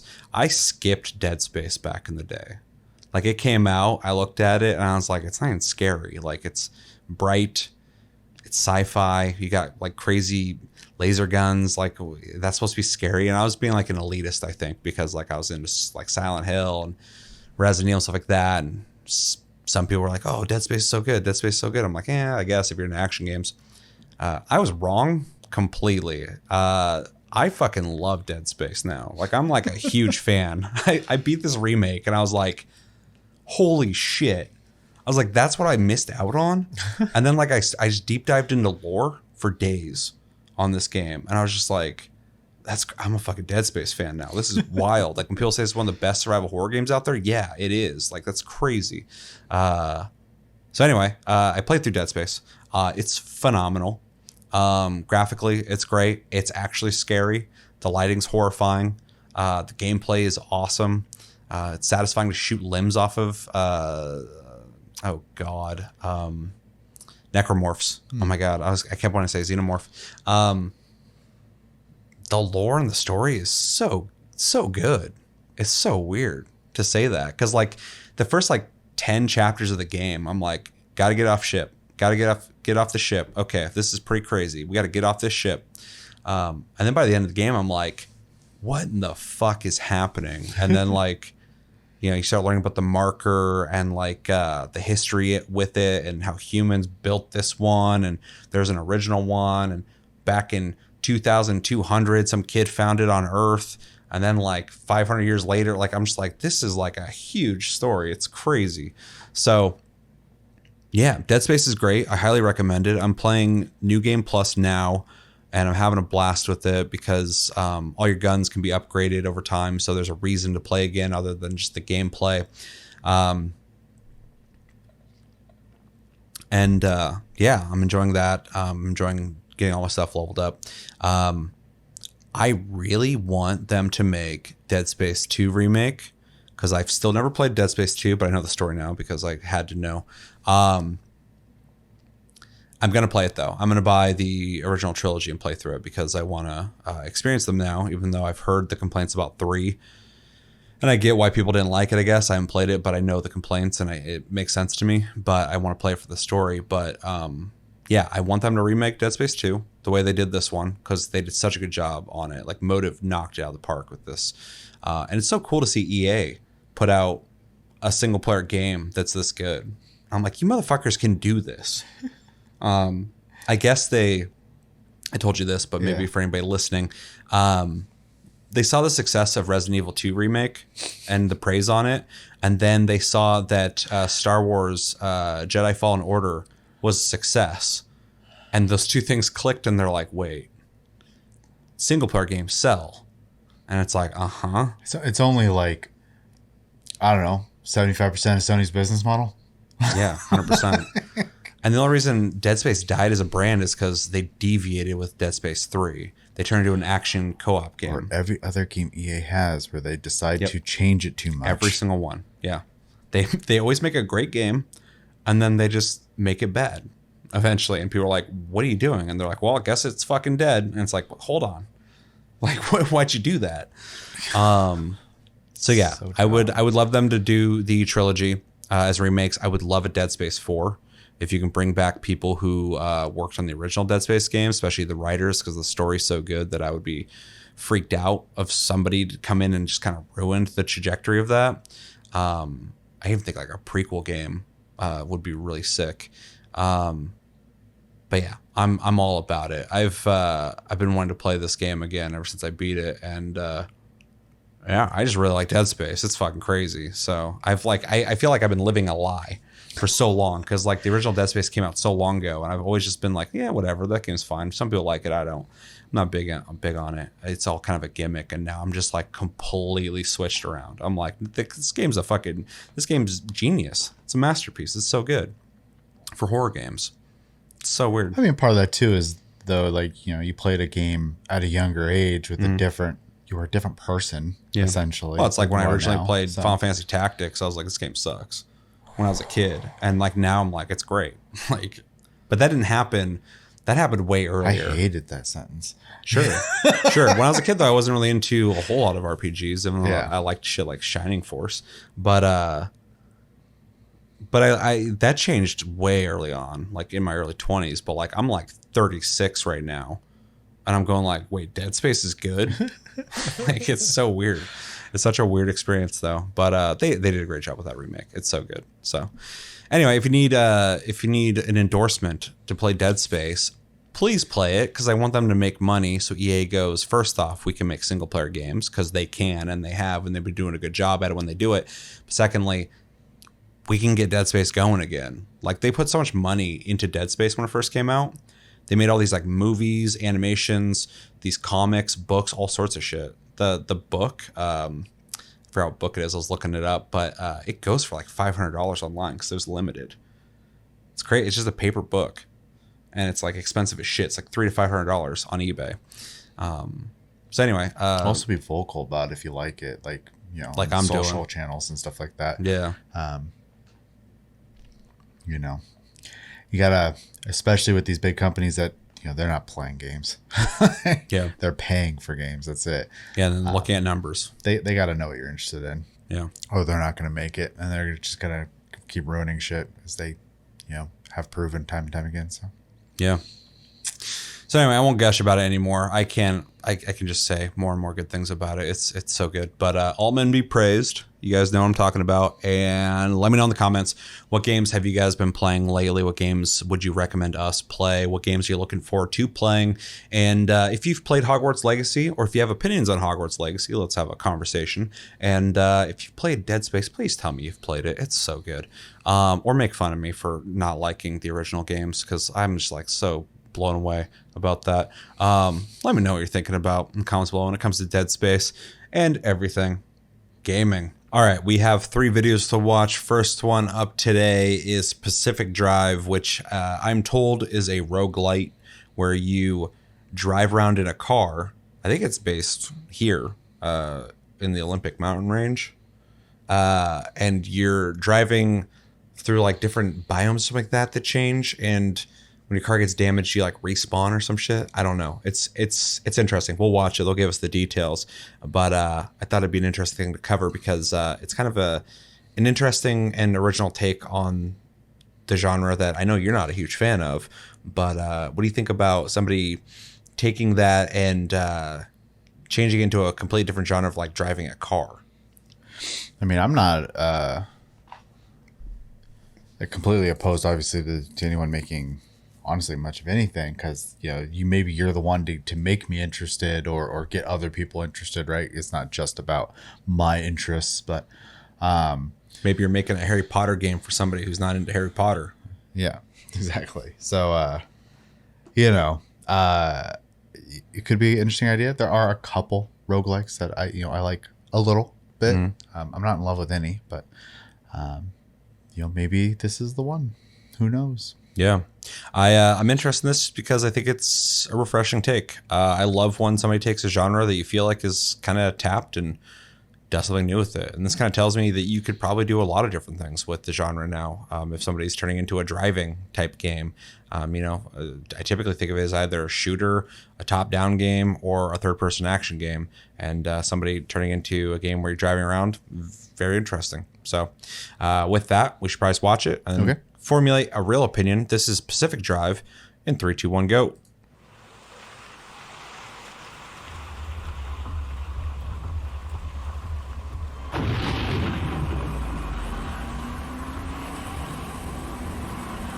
Locations impacted in game sectors down there. Expert driving.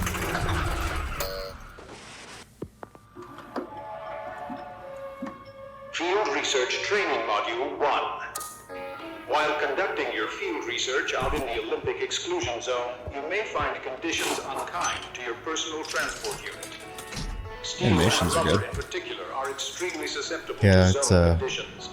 In your toolkit, you have access to the basic nice looking equipment you need to maintain approach your to transport. basically a simplistic version of building a car. So. When out on the field, make sure to utilize all appropriate safety gear and equipment. ARDA does not condone petty theft. However, should you find yourself in a life-threatening situation, you may at times borrow from your surroundings. Okay, so you can get out of the car. That's interesting. Scrapping other vehicles. Definitely going for the cinematic approach here. Something bad happened. Should you encounter unusual phenomena out in the wilderness, remember the 3 safety I kind of like that you're upgrading the car like that. It's neat. Number 1. Observe only at a careful distance. Oh, way too much ass. Approach only at your own risk. This actually looks kind of cool. Number 2. Do not attempt to contain or interact with the Hopefully the phenomena. car physics are good. It looks like the car's actually moving around as it's driving, which is kind of cool looking, like on the suspension. Right. Procedures upon your return from the field. And number 3. Leave them where you found them. So even though the majority of the gameplay seems to be the vehicle, it does seem to be mostly like a scavenger vehicle. Yeah. Yeah, I wonder if you'll be able to defend yourself on foot. He's holding stuff, but we're not really seeing like combat. Above all, do not forget the most important critical rule. Do not get caught out in the instability. We remind you that ARDA is not liable for any entropic reconstitution that occurs to you or your loved ones. Pretty crazy visuals too. All ARDA personnel are expected to follow strict protocol. Remember, personal methods of creative expression are highly encouraged so long as it does not interfere with official equipment. ARDA is not liable for any injuries or deaths Okay, so there's suffered as a result. stuff to customize. That's cool. That's it for today's training. Happy trails and good luck. That's going to be key though, because like gameplay obviously matters, but ways to interact with the game is going to keep people playing it. Yeah. Now available to wishlist. So interesting how that is the new pre-order, basically. Yeah, without spending money. So I'm behind it. Just going like, hey, remind yourself when this game comes out. Well, it also shows them the level of interest. Yeah, so. yeah, that's fair too. I almost never wishlist games, but actually, that's not true. I wishlist them all the time. When I'm going through sales, I'm like, I might want this later, and I'll wishlist it. But I never like preemptively wishlist games, almost ever, unless it's like an indie game that's gonna be like early access. I guess I gotta mute this. It is definitely more of a watch later sort of thing. Yeah, Yeah. yeah. Anyway, what do we think? I think it is an interesting idea. I'll give the full credit for that. I like, first off, I love the scenery. It's very home-like. Yeah. Yeah, I don't know. I think I'm gonna be honest. I still wouldn't play it. But that doesn't mean I don't think it's a good idea. I like the visuals. I like the customization stuff. I think that's a really cool thing. It'll be neat to see unless like stats are heavy, in which case there'll be a meta. But if it is just mostly for some stats, but mostly cosmetic reasons, you're going to see all these like really interesting different cars, between different players and stuff. I like the idea that you get out and you like scavenge for parts. I wonder what the actual like main objective is, because I assume like most roguelikes do have a purpose at some point. Well, I wonder if it's to escape this zone. Possibly, yeah. I also kind of like how there is, this like, I'm assuming supernatural like zone they're stuck in. I don't know, a lot of neat ideas. Obviously, it's to kind of fit within like the idea of what they want to do with the vehicle stuff, but seems creative. I like it. So Yeah. I'll probably pick this up. It looks like something I would definitely play. I like driving games. I like the visual style, I like the atmosphere. I like that it's set in Washington, which is always a plus. I like that they're doing their own take on roguelites. I like the inventiveness of it. The gameplay does look fun to me. I like driving in games, and as long as it feels good, that'll be worth it. I like scavenging for stuff in games. It seems like it's secondary as a gameplay element to this, but definitely seems like something you're going to be doing. I'm curious about the story and how it's going to unfold. It seems like there's some pretty big events that happen, like we're seeing right now, that will make it interesting, give you some of those wow moments that I always like seeing, especially from indie games, because they got nowadays not so much, but more limited resources than like a AAA developer can create crazy scenarios for you to see. And yeah, I think I might wishlist this because it looks like a game I'll definitely play. I like what they're doing with it. So, anything else? Nope. All right, let us know in the comments what you guys think of Pacific Drive. Is that what it's called? Pacific Drive. Yep. Does it look like a game you want to play? What do you think about roguelites? What do you think about the genre and possibly changing things up with it like they're doing here? What do you think about the PNW, if you know what that is? And what do you want from this game? I'm pretty fond of it. Let me know what you think in the comments below. That was short and easy. All right, next video we got is Star Wars Jedi Survivor. 9 minutes of gameplay. So it's going to be a little bit of a sit. But before we watch this is, of course, the sequel to the Fallen Order game that came out a little bit ago. We actually just played that on Plus Club and reviewed it. So if you want to hear our thoughts on that, go check that out. But I'll give you a real quick hint from my perspective. This is a game that I was recommended a lot. I played it. I liked it. I think it has some shortcomings, but I think it has some good stuff going on it as well. Things I think that can definitely be improved upon. So that's what I'm hoping for when it comes to Survivor is, take what was good, get rid of what was bad. I already heard that they're adding fast travel to this because that's something people wanted in the last game, me included, because I thought traversing some of the areas sucked. So they're listening, which is good to hear. Mm-hmm. And what I'm looking for here is just a more refined experience with better features like you want from any sequel. We saw a trailer for this before I had played Fallen Order, and I thought it looked pretty cool. So, honestly, I'm just hoping this will be a better version of the last game with better systems, and it sounds like that's what they're doing. So, yeah. Yeah, I mean, I agree with most of what you said outside of the personal interest aspect of it. But, I mean, for the sake of the many people I've heard who liked the game, I do hope they just improve upon what they did, listen to the feedback, which it sounds like they're doing, and then one thing I'd like to see from playing a little bit of the one prior is hopefully the environments are less obvious about their intentions, but that's a nitpick more than anything. So yeah, I'd like it to be a little more immersive in its world. It doesn't have to be like an open world where you can run in every direction, but like the last game feels like a lot of hallways, and not in a convincing way that like From Software is so good at doing. So yeah, definitely level design could be improved, but it sounds like they're thinking about it if they're adding fast travel within the maps. So for sure. yeah. Ready to watch this? Yep. All right, this is Star Wars Jedi Survivor, 9 minutes of gameplay in 3, 2, 1, go! I hope they fix his run, even though he still looks kind of wild. Because that run is fucking Star crazy. Wars Jedi Survivor is February's IGN first, and Looks to good. kick it all off, Graphically. we're introducing you to the world of Kobo. His run's still kind of brand weird. new planet that Cal Kestis crash lands on early in the game after a secret mission Looks like he's he grew involved up with riding goes awry. horses. Enjoy this look at 9 minutes of gameplay on Kobo, and be sure to check IGN all throughout the month of February for much more Star Wars Jedi Survivor. This environment already looks better than most of the environments I've seen in the last game. Mind giving me a closer look? Oh, he's got a deeper voice now. Our boy's growing up. That is one big beast. We have our target. Now let's reach it. One thing I was really surprised by the last game, we talked about this on Plus Club, but it was the customization. Wasn't expecting like to be able to change your outfit so much. I forgot that guy, BD1. I think that's his name. Being able to customize him, being able to Last customize time your I saw ship, a like I was Luke was kind of Braga. surprised on how much there was in the game. Rough. Yeah, no, that stuff's always welcome. Yeah, especially in a game that already has like a skill tree, so it's like not the only thing that you're unlocking. It's just customization. It's just like added. Dual wielding looks cool. I don't know if the last game has it or not. I don't think it does, but I didn't get to a point where there was dual wielding, so I think this is a new feature. They very quickly abandoned. Yeah, he was just kind of showing that he could do it.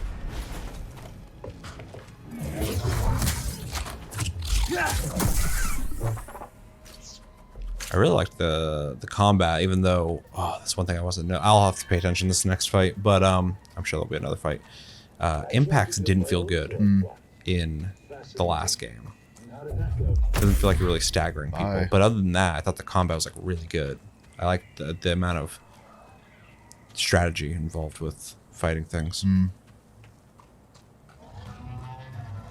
That guy's pissed over there.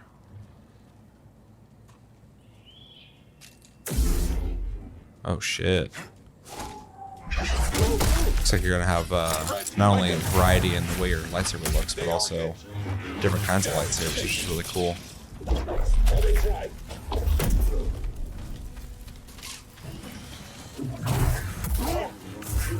He got staggered a little bit when he hit him the second time. Time to end you. Nice move. Looked like his heal was way faster in the last game. I don't really remember. In the last game, you just kind of say something to BD1, and then all of a sudden it flies up in the air, and then you get healed. And in this, it looked like he just kind of stabbed himself real quick. That's cool.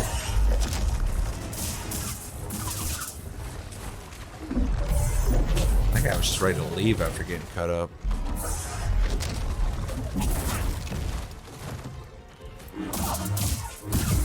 Is this dude just a master ball style or what? I thought most people had like You're no joke. weapon type. I mean, I know it's a game, but I don't know. When it comes to Star Wars lore, I don't even pay attention anymore. Ever since Disney, so. yeah, I mean, obviously don't either. I'm gonna say.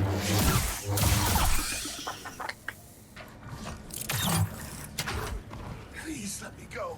We won't prospect in the gorge again. Wonder if climbing, you're gonna have to hold L2 again. Do it. That seemed like a weird. It was a weird extra Dang. step. Yeah. Yeah. All in. Another one down. Remake. On the offensive.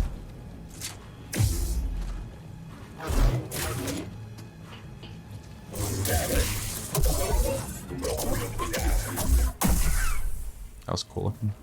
Very Darth Maul. The way he jumped up and Little poke. yeah.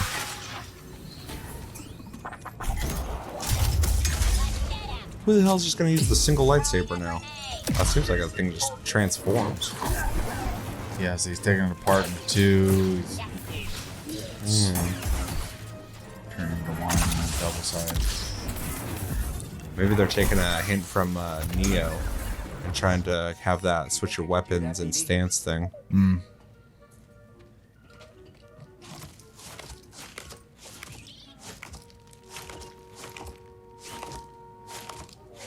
Looks like he's just Spider-Man, just touching the wall. Nah, dude, he's Mario. Yeah, Or Mega Man. true.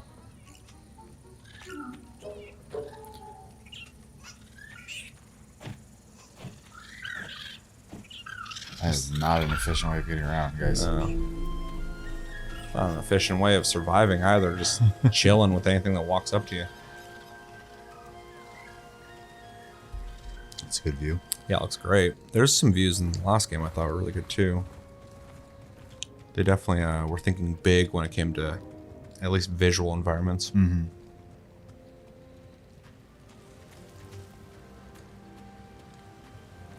I was ready for him to fucking squeeze through there. He just walked on in.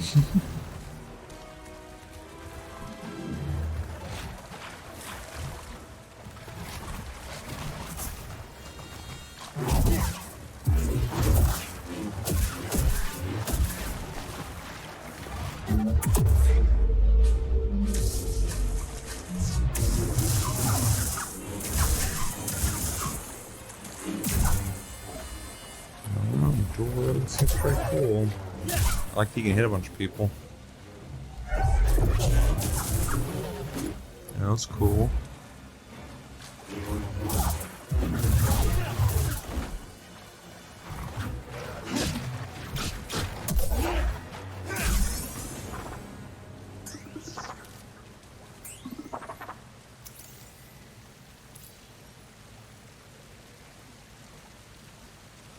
Had him scan them. Yeah, you did that in the last game too. Every like new thing you like add to your Gotta collection. unlock this. I didn't get very far into it, so. Always on point. Alright, so we're definitely getting the customization back, which I'm not surprised. I don't know why you take that away. I think it was just chilling, dude. You don't have to fucking murder it. Still chilling. Forever. Forever chilling.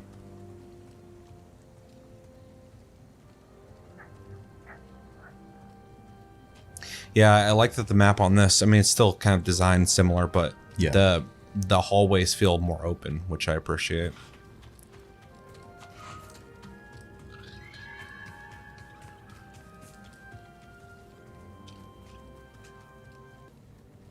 I would like to actually beat the last game, so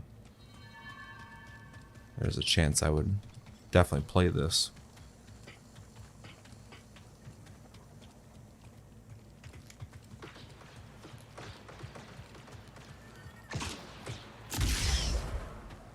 And those little things are trying to eat everything.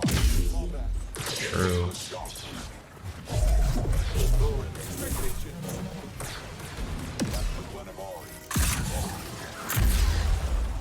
That's wrong, man.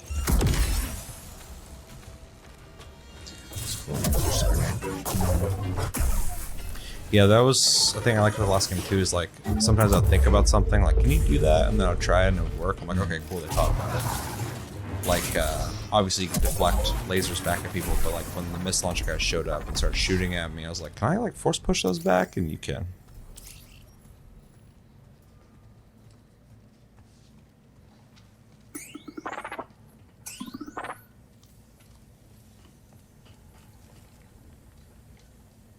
They really want to sell this game. They should co-op. I'd like to know what's in them too. So someone plays the But we little don't guy. have that kind of time. Yeah, or just some other no. Jedi, even though And that would please break don't. canon. I don't care because I like gameplay. And Neo's got co-op. The Souls games technically got co-op. A bunch of games like this have co-op, so that'd be really cool to see. But yeah. All right, what'd you think? I mean, I think it looks like a sequel, which, you know, is a good thing. Not everything has to be like mind-blowingly new. You know, take what works, make, you know, improve upon it, make it newer, you know, add more features and whatnot, and it looks like they're doing that. So I think, you know, for people who are fans of the first one, there's, you know, a lot to look forward to playing a second one. Outside of that, I mean, it looks like the same game to me. Yeah. But I don't have an interest, so I'm probably the wrong person to have like a deep thought on it. Outside of it looks newer, which is, you know, good. So Yeah, it does just look like a newer version of the last game, which I'm not going to say is like a negative, because like some people get really hung up on like, oh, the sequel just looks like the last game. I'm like, well, it's the sequel to the last sequel, game. yeah. It's got to have connective tissue. It's got to be a similar game. It'd be weird if you're playing Street Fighter and then Street Fighter 2 is a racing game. Like, you'd be like, what the fuck is going on? But it does look like an improvement though, for sure. Combat definitely looks like an improvement. I think the map design on this place is definitely an improvement. Graphics are better, but they're pretty similar. The run's a little better, but it's not like it's not much of an improvement. So that might just be how that guy actually runs in real life. Which, if that's true, whatever. That's how he is. But yeah, overall, I think it's looking fun, and having prior experience with the last game now, and enjoying it. I've been having fun with it. It's not like the most amazing thing ever, but I've been liking it. This does look like a game I would definitely play.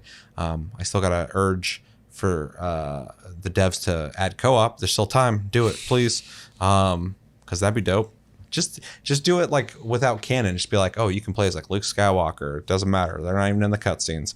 Or fucking Darth Maul, or whoever the hell you want to play. It'd be cool to be able to play as co-op. But obviously something for that.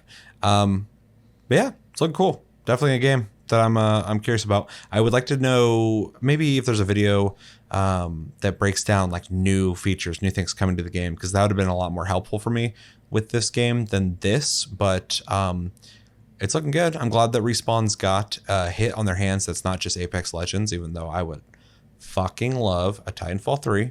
But the diversity of what they got going on with the games they're making is really cool to see. This is a very different game than Apex. Very different game than Titanfall. I mean, they're all sci-fi, but like, you know what I'm saying? And yeah. Did you hear about the fucking Titanfall game they're going to make? you told me about it. Yeah. But And then they canceled it. That shit's just make Titanfall 3, dude. What the hell? Stop fucking around. But yeah, looks cool. Definitely interested. And looking forward to knowing what they're bringing to the table. And if you know about that, let me know in the comments. But with that, let me know in the comments what you thought of this 9 minutes of gameplay, unless you had something else to say. What stood out to you? What didn't stand out to you? What's some newer features that maybe you noticed because you maybe beat the last game that you maybe want to highlight for us?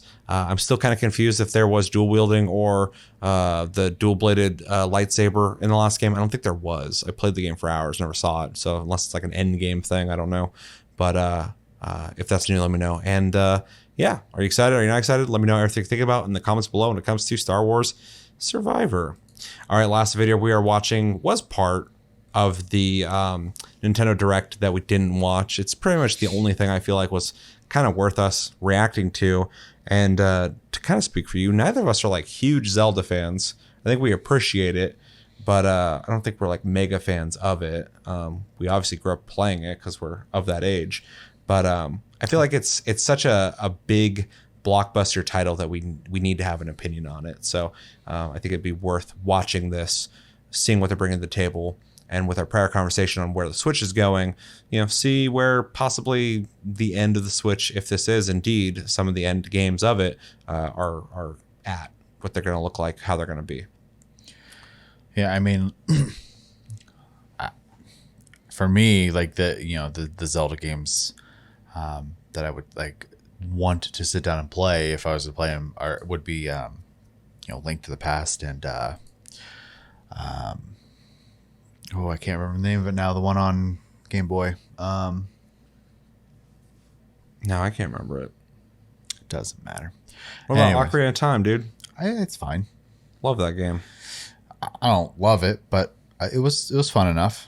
I have fond memories of it because it was like that time, that age, that moment in gaming. 64, all the great games that came out. I played it for a lot for that reason, like of its time, but I just don't think for me it aged with me very well. Versus like I could still play Link to the Past today. So oh, for sure, yeah. obviously, that's just a preference and style. That being said, I appreciate Zelda. I think it's great that they've been able to keep a franchise alive this long and change it as much as they do and keep people interested in it. That's great. And I especially think with, I can't remember the name of the last one now, this one being the sequel to it or whatever, or part of the same universe. I'm not 100% sure, but they took quite a big gamble with the big changes to the way it plays and stuff, making it like a more very sandboxy in comparison, and durability and weapons, and like the weird, like, I'm not 100%, like, I didn't play it, so forgive me, but like being able to like grab onto things with this little device or whatever, and like, you know, put it in stasis or move it and stuff like that. Those were all, you know, refreshing takes for the series, and I have to give them credit for it. So yeah, I didn't play as much as I wanted to, but it was neat for the most part. It's interesting how they went with an open world and kind of did the typical Zelda dungeons feeling how they used to feel, but in an open world map, which is kind of doesn't really deviate a whole lot from even Super Nintendo, because I always kind of felt like open world for me when I was younger, on a smaller scale, of course. But yeah, I kind of liked what they did with the last game, and this one I'm sure is going to be very similar. Kind of paved the way for Elden Ring as well, because Elden Ring follows that kind of design in a lot of ways as well. Yeah, and they both have, to my knowledge, exploration is rewarded. You know, type of thing, for sure. So yeah, I'm hoping for the best for this game. I'm just curious on what they're going to do with it, because every new Zelda, I never know if it's going to be like completely different than the last game, and I'm okay with that now. Like when I was younger, I was like, oh shit, what are you doing with this? But now I'm like, oh, this is what you do with Zelda. You change it up constantly, and I kind of like it, because it's almost like how like you have different Batman movies with different actors, but like and different themes and vibes or whatever, but it's still Batman. Zelda has a similar feeling to it, where it's like similar themes, similar characters, or whatever, but different settings, different visual styles, stuff like that. And I kind of appreciate it. It gives a variety while maintaining the original soul of what the game is. And I assume this will be the same. But yeah, just curious about what it looks like and what the durability is going to be like, so I can enjoy the game. And yeah, ready to watch it? Yep. All right. This is Legend of Zelda Tears of the Kingdom official trailer number 2 in 3, 2, 1, and go.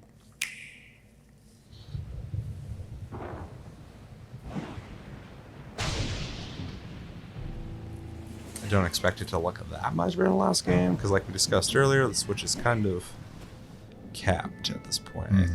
I think you could squeeze more out of it just through the engine alone, you know, getting more out of it, but I feel like it's probably about as good as it's gonna get.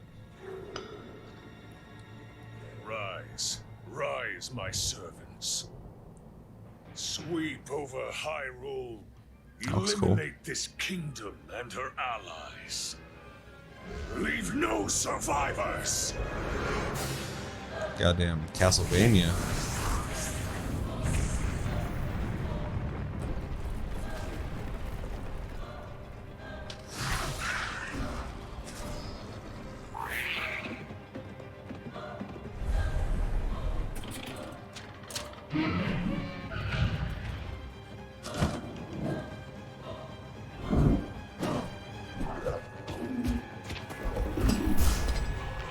Big dudes. But Link, I am not sure you'll be able to stop him. Wouldn't be much of a game if you failed. It's interesting because you get these huge vistas, which I think look great, especially running on the Switch. But the verticality is really interesting. How he's like in these like sky islands, which is pretty neat. Gives you that much more exploration. Damn, I'm gonna pick it up just for that.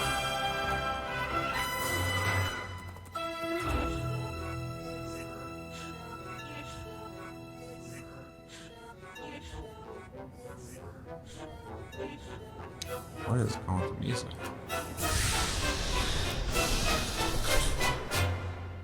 Please, lend him your power.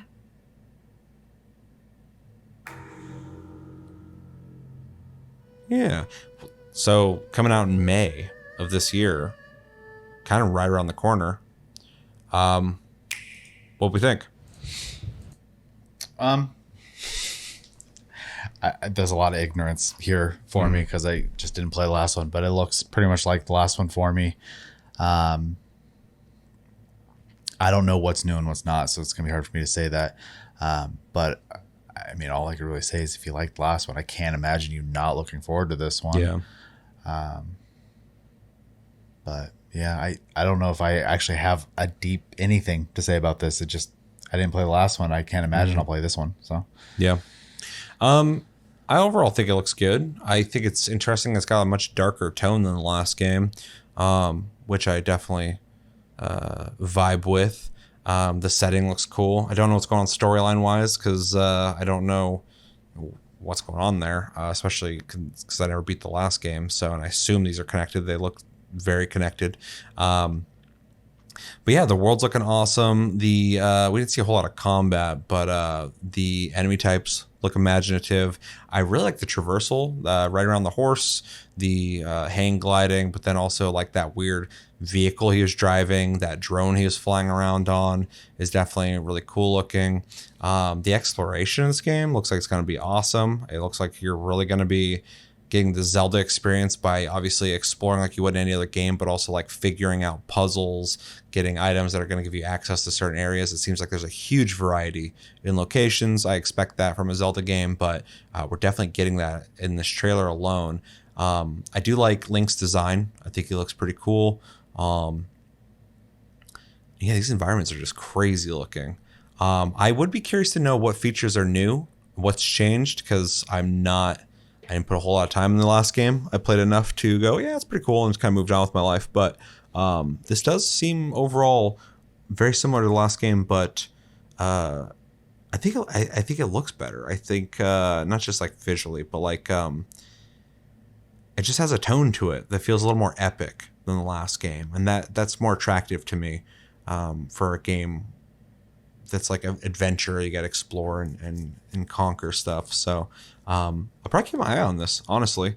Though I feel compelled to have to go play the last game and beat it if I'm going to play this. So we'll see if that happens. But yeah, hopefully the durability system's cooler though, because I was not a fan of it in the last game. I heard a lot of people complain about that, and then I hear a lot of people defend it, and it seems like it's a mixed issue. Or maybe it's a situation where after a while in the game it becomes less of an issue, but I'm playing enough to know about that. So, and I hear enough people complain about that. Maybe a lot of us didn't get far enough. I don't know, but yeah, really cool looking. And again, I love seeing a game that looks like this. It's obviously like on a technical level, the textures and the anti-aliasing stuff is like leaves something to be desired, but like this doesn't feel like it's being held back by the Switch. It looks like a fully realized experience world gameplay that it's just still awesome to see being pulled off on the hardware. So really cool. Anything else you want to say? All right, let us know in the comments what you guys think about The Legend of Zelda Tears of the Kingdom. Oh, one thing real quick. This is going to be a $70 game. Do you have an opinion on that? The games are going to cost that. Yeah, I've been telling people that since before these consoles came out. They should cost more. You don't want to hear that, I'm sure, but DLC exists for a reason. Yeah. So. Yeah, that's a whole topic we've talked about before. But I remember even before these consoles came out, even last generation, I was like, games should be $70. They're finding ways to make that money anyway. We bought 64 games for $80 in the late 90s, early 2000s. Well, dev teams are bigger now. It takes longer to make games. It's just like the cost goes up to make the games. The price of those games has to go up at some point. It's not cool to hear because you don't want to spend more money on things. Or they have to come up with creative solutions like, you know, you can get the base game, but then there's things for whales to spend money on, essentially. So, or, you know, loot boxes back when that was a thing, or battle passes now, or DLC, which are all things I fucking, not DLC, but all things that I fucking hate. So I would rather just pay like a premium price, but I know not everybody can upfront just pay a chunk. So they're getting creative on how they can monetize games, but that is all because games are more expensive to be made. And it's funny, anytime you bring this up, people like get pissed about it. I'm like, I'm not saying I like it. That's just a fact. Sure. Who wants to spend more money? Yeah, sure. Exactly. Like, all the games should be free, and they should give it all to me for free. Am I surprised by it? No. Yeah, me neither. Does it make sense to me? Yes. Yeah. So. Yeah, some people are like, well, it's a Switch game, blah, blah, blah. I'm like, but these prices are something they probably wanted to do a long time ago. It's still a video game. It's still being made on a same level just because the engine can't handle the same fidelity that a higher engine game can. And just by the merits of the market, when everybody else is starting to charge 70, you kind of, why wouldn't you? Because like that's the standard now. Not like that's not something I'm saying is good, but like you're gonna do it. Well, and I mean, for a long time, Nintendo held out on doing DLCs too, and then they eventually did start doing them. So I mean, they're a games company as well. Like they're gonna follow the trends and stuff like that. They gotta keep their business alive. They have the same expenditures. So yep. Yeah.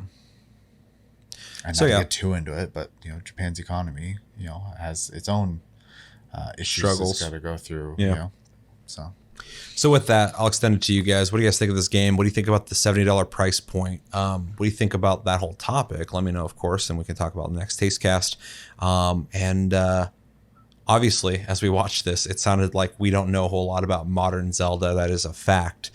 So if there's anything you want to like enlighten us on, get us excited for this game, don't be like, hey, you don't know. We don't. So like if there's something cool about it that you want to like explain, let me know, because I felt kind of lost watching this, but I could appreciate what I was seeing, and it does look like something that I kind of want to play. So especially because the last one was built on the Wii U and put over on the Switch, and so this one's being built for the Switch. That's exciting to me. So yeah. Let me know what you're thinking in the comments below when it comes to Legend of Zelda Tears of the Kingdom. All right, it's that time again where we read your comments and reply to them. If you want your comment read for sure, type in hashtag AskTLG on your comment. Otherwise, I read it at random. All right, so we did Plus Club, where we reviewed Fallout 76, Axiom Verge 2, and Jedi Fallen Order, like we just talked about a little bit ago. And if you want to watch that, make sure to go check it out. We had a good conversation, but we got a couple comments, and we'll start with Ego Border, the first one here. Let me make sure it's on screen so people can see it. The first one here is, oh my God, I hated Axiom Verge 2, and I do think it's a quality issue. I'm a huge Metroid and Metroidvania fan, and this is not a good example of the game. This is the kind of game that just wants to kick. Did I say the wrong thing? You said game. Yeah, it says game. You said not a good example of the game instead of the genre. Oh, yeah, I see. Yeah. Good example of the genre. This is the kind of game that just wants to kick the player in the balls constantly, hiding basic mechanics behind pointless exploration that makes doing anything a goddamn chore. I got about 30-40% through finally giving up when the game racks you yet again by stripping you of your human body and restricting you to the that shit little robot. I don't even know about that.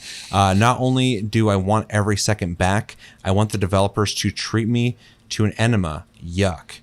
I kind of agree with you, but I think I was trying to be nicer about that. And like I said, if you want to see our review of it, go check it out. But I think you were more positive about it than I was. I straight up didn't like the game, but I was trying to say it in a way that was critical, but recognize that this might be a game that people might really like, and it might not be for me, because I recognize that genre is not a huge pull for me. But I did feel like the game just like was aggravating to play and a chore to play.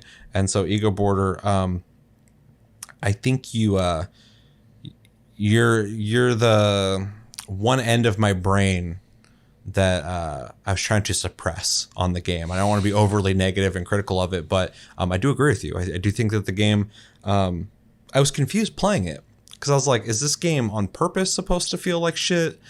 Or am I just not getting it? Which I don't believe would be a factor, but or maybe I need to get further in the game, or like maybe I just can't appreciate it because I don't like these kind of games. But I've played other games like this, of course, many of them, and almost none of them feel as much like I'm forcing myself to play this game for the show, obviously, but like also to see if the game gets good or not.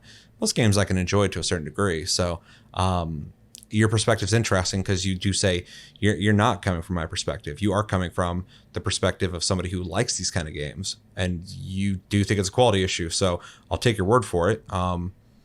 Yeah, I pretty much agree with you on this. I wasn't a fan of it either. Yeah, I mean, I had a pretty shallow, like, first impressions opinion on the game. So, take that for what it is. I also, I think when I was referring to the gameplay part of it, I said it was just very standard feeling, if I'm not mistaken. It's been a while since we did this one episode now, but I could see where you're coming from, at least. From the little bit I even saw, a lot of the mechanics felt, old. So yeah. But yeah, outside of that, I can't really provide too much because I didn't get far enough to have any counters or agreeances. So yeah, well, thanks for the feedback on that. And it was almost cathartic for me to read somebody say that, because that's what I kind of felt low key about the game, but I wanted to be as fair as possible with the game, because I try to be like that, but I did feel very frustrated playing the game. So this was kind of nice to read that somebody, I kind of felt crazy because I was like, I heard Axiom Verge was like awesome. Everyone loved that game. And I'm playing the second one, never played the first one, and I'm not liking it. And even on Reddit, when I talked about the game for Plus Club, a lot of people said they didn't like it. I was like, oh, okay, I'm not insane. Yeah. It's just the game. Okay, that's fine. It can be the game. But like typically I try to be more objective about it. Yeah. So anyway, thanks for the comment, Ego Border. We got one from Enrique Gonzalez de Chavez that says, I have only played Jedi Fallen Order, I've only played Jedi Fallen Order and is the worst map I have ever seen. It was very frustrating trying to get back to the ship or find some loot somewhere. I finished the story and I gave up immediately. Now I think, since it's free again, I might give it another go, but the map system is bad, at least to me. Got any thoughts on that? I mean, you kind of had brought up when we were watching the trailer for the next one that one of the complaints was traversal and the need for fast travel. And it seems like it's just being echoed here. Yeah. I didn't like the map design either, but I also didn't get far enough into experience any frustration with finding things and getting back to my ship and stuff. But I did think, the exploration aspect of it was not that fun for me, and I think this just kind of connects to that in some way. So, but I mean, it sounded like you're echoing what you had said earlier too. Yeah. So, obviously a common felt problem. So that Respawn is apparently addressing. So It seems like they heard enough of that. So it's not a rare thing. I mean, yeah, I agree with you. I don't know if I'd say worst map I've ever seen, but the map's not good and the map design's not that great. It's definitely experimental. It seems like they're trying to do what other people have done very well, and they didn't do it that great. So I can kind of look past it because there's things about the game that I like. I think my two biggest complaints about the game, though, is it's a very buggy game. And if you don't believe me, I got videos of some really stupid stuff that happened in that game. I got some new ones, too, since doing this episode that are really weird, too. One, I went down a zip line, or not a zip line, it's like a rope you slide down. I went halfway down it, and then my guy floated outwards, and he's still on the rope. And then I got pulled around. I was just flying in the air on it. And I was like, that's not how that works. Jedi mind tricks, dude. Yeah, maybe. So it has some technical problems, but I think if I was just looking at the design of the game and I had any complaints about it, I think lack of feedback in combat is kind of frustrating. It's probably when you're doing these cool moves, I kind of hate that they don't get staggered very often when you hit them. But also, the map is kind of annoying to run around. It's fun when you're exploring, but when you're there and you're looking for a specific thing, it feels like you kind of got to go way out of your way to get to certain points. Or if you go really deep into the fucking map and you have to go back to the ship like you're talking about, it's annoying. I look at the map, I'm like, I don't want to fucking run back there, dude. Like, I got to go over here and then go down an elevator and then go back up an elevator and get over there. There's a reason that every, third-person action adventure game, when you get to the objective, all of a sudden there's a boulder you push out of the way, and oh my god, I'm at the beginning again. So. And this does have similar stuff to that, but they're not as effective. Yeah. So I think, the second best thing you could do is fast travel. When you go to the meditation places, maybe you can just like go to the next meditation place back at the beginning. I think it'd be win-win. I don't think a whole lot of people will complain about that. So, and it sounds like that's what they're doing. I don't know if they're doing exactly that, but they said they're adding fast travel. So that's good. But yeah, I think I agree with you pretty much. So not the worst for me, but it's not good. There's definitely better examples. So anything else? Nope. All right. Thank you for the comment, Enrique Gonzalez de Chavez. My contacts are like fitted on my eye kind of weird right now, so it's kind of hard for me to read shit. So I apologize for anybody who's listening going, what the fuck is he talking about?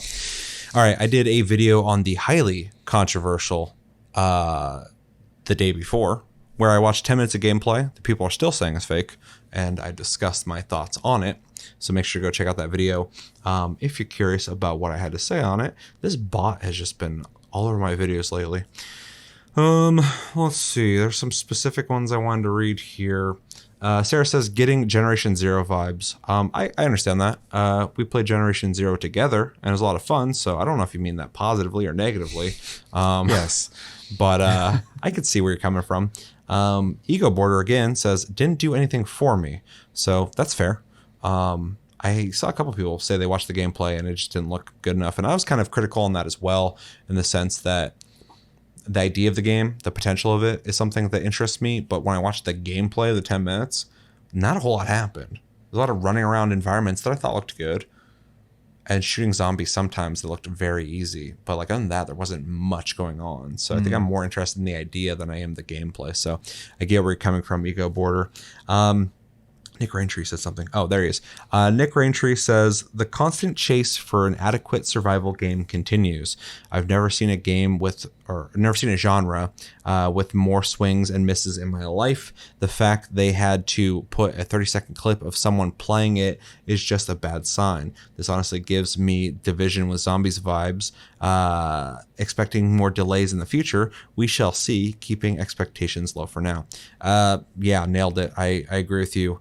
Especially on the survival game, like I can't think of a genre that has more ups and downs. Like you said, like there's really good survival games, there's really bad ones, and there's a really good chance that if a game looks good, it's probably going to have some issues. Survival is apparently a very hard genre to make a game for. But when they do it, but I still don't think there's like the perfect survival game out there. There's some good examples of it, but there's always something up with them. So, yeah, I agree with you on that. When it comes to the game, I do think there's a lot of shady things going on with it, so I agree with you. I also do think it looks like Division with zombies, even though it's not a cover shooter, so it's Division aesthetically, but gameplay-wise, not quite the same. I also think more delays in the future. I do think it could come out, though, and I do think it could come out in a really bad shape. That's what I'm mostly anticipating, is it's going to come out and be unfinished. But a delay would not surprise me. They're doing a horrible job managing this game. But I like where you're coming from at the end when he said, we shall see. Same. I don't know. So we will find out when we find out. I also have my expectations tempered. I won't get hyped for this game. I don't know why I would, because they're doing a horrible job relaying the info about the game. So, yeah. Any thoughts on that? If I have seen this game, I don't remember it, so it would be hard for me to have thoughts and opinions. Do you think it's good to temper your expectations for games? I always do. All right, that's fair. All right, thank you for the comment, Nick Raintree. Let's see, two more. Let's see. Gabe Heron says, I liked it. World looked good. The worn keys on the keypad was clever. Who doesn't like a nice butt? Fair. They nailed the open world vibe. This seemed like a looting how-to clip. I'm sure there's much more to the game.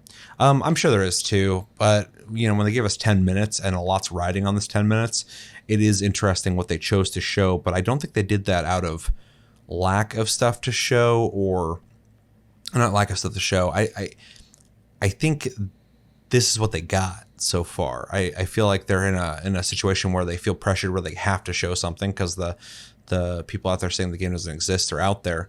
But I feel like the game's not ready, and I think that delay really speaks to that as well. So I think the game's kind of in trouble, and they could turn around, but it does seem like there's something up with the game. But I do agree. The keypad was clever. I do think the world looked good. I think that was the biggest thing I was vocal about in the video is the environments look great. I actually really like the way the city looks. The suburban area looks great. And you may have a point. This could be a looting how-to clip. It could just serve as, this is what you'll be doing. This is the gameplay loop where you're looking for stuff. This is how looting works. Could be it, but I don't think there's much wow moments that could drive hype, especially for the people who want this game to be bad and want it to fail. So I think they kind of failed there, but not me, but certain people, I think they might have. But yeah, it's fair. I actually see a lot of people saying positive things about this game, so I think you have a fair point there. Let's see, last one. Let's see, what's this name? Galactic Firefly says, I like the 10-minute gameplay video. It is what we asked for, to be honest. A gameplay video unedited outside the small intro. It is literally if you'd go into DayZ and record some 10 minutes of gameplay. 8 minutes of the 10 will be running around too. That's fair. This video was clearly not to show anything regarding gameplay mechanics or systems. Read more. Oh, there's a lot to this. It sorely is to prove that the game is real. I agree with that. The female character model looks new and recent. The crafting at the workbench is new. We finally got a player who can shoot. I hope this is a milestone for Fantastic to become more transparent with the community. I agree with you there. I hope we see more videos in the coming months, each detailing about the systems, Survivor Colony, story, side quests, vehicle management, base building, enemy types. Yeah, this game supposed to have base building. I would like to see something on that. Gotcha. I never jumped on the this is fake train, but I really, really want this game to be real. The Last of Us-ish survival game is a dream, and I'm sure most people watching these videos hope so too. In the end, it ain't us who determine if the game is real or fake. That fate ultimately lies with Fantastic's hands, and we'll see more evidence as November gets closer this year. There are people who think it's fake. There are people who think it's real, and they all have the right to believe in what they think about this game. I agree with that, but I feel like to say the game's fake, you need to come up with some evidence. Otherwise, I think it's kind of foolish. But I agree. People can believe whatever they want. Continuing, this is a great reaction video. Thank you. Edit. I'm in that camp as well. Worried, but I really want to play this game too. I don't really know if I can really add much in reply to what you said, because I think you're coming at this in a really objective and nuanced way. I think I really like your breakdown. Especially when you're talking about the things they could be showing later, like base building, vehicle management, stuff like that. These are things I want to see as well.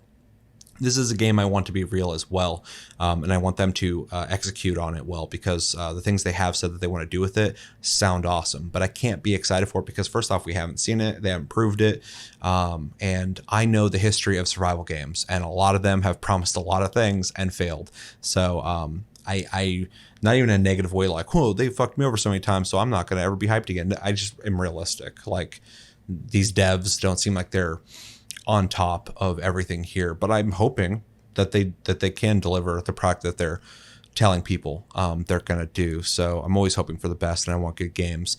I also like when you talked about a Last of Us-ish survival game. Yeah, we don't have a whole lot of those, so I also would like that. And I agree with you when it comes to people can think what they want. Agree 100%. I just have seen a huge community of people on Twitter and YouTube bandwagoning negativity in the sense of like non-objective negativity, in the sense that they enjoy making this game out to be fake and they want it to do bad. Everything negative about it, they celebrate.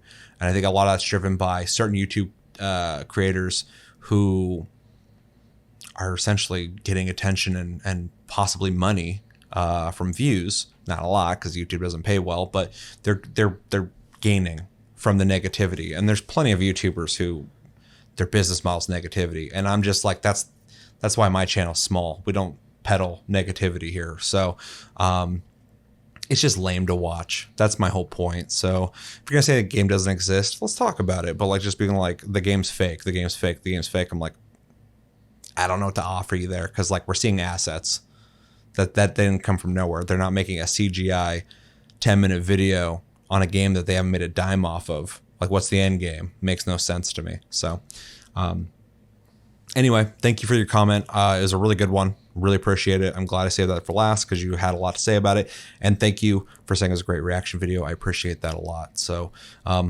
yeah. And thank you everybody who commented. Again, if you want your comment to be read next time, make sure to type out #AskDLG on your comment. Otherwise, I pick at random. That's going to do it for this episode, though. I've been Seth. This has been Chevy. Chevy, you have anything you want to say before we get out of here?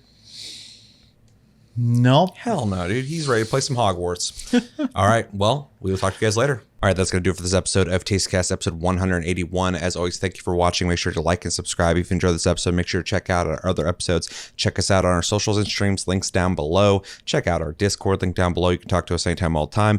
We're on iTunes, Spotify, and other podcast platforms if you prefer to listen to us in audio form. And we have a Patreon if you'd like to support our channel more than liking, commenting, sharing, and subscribing. If you're brand new, also make sure to hit the like button. It really helps us out a lot. I got a copyright strike recently, and I think it's affecting views, so that kind of sucks. So help me out. And I have a TikTok if you'd like to see short form content I make weekly. Yeah, thanks for watching, guys, and take it easy.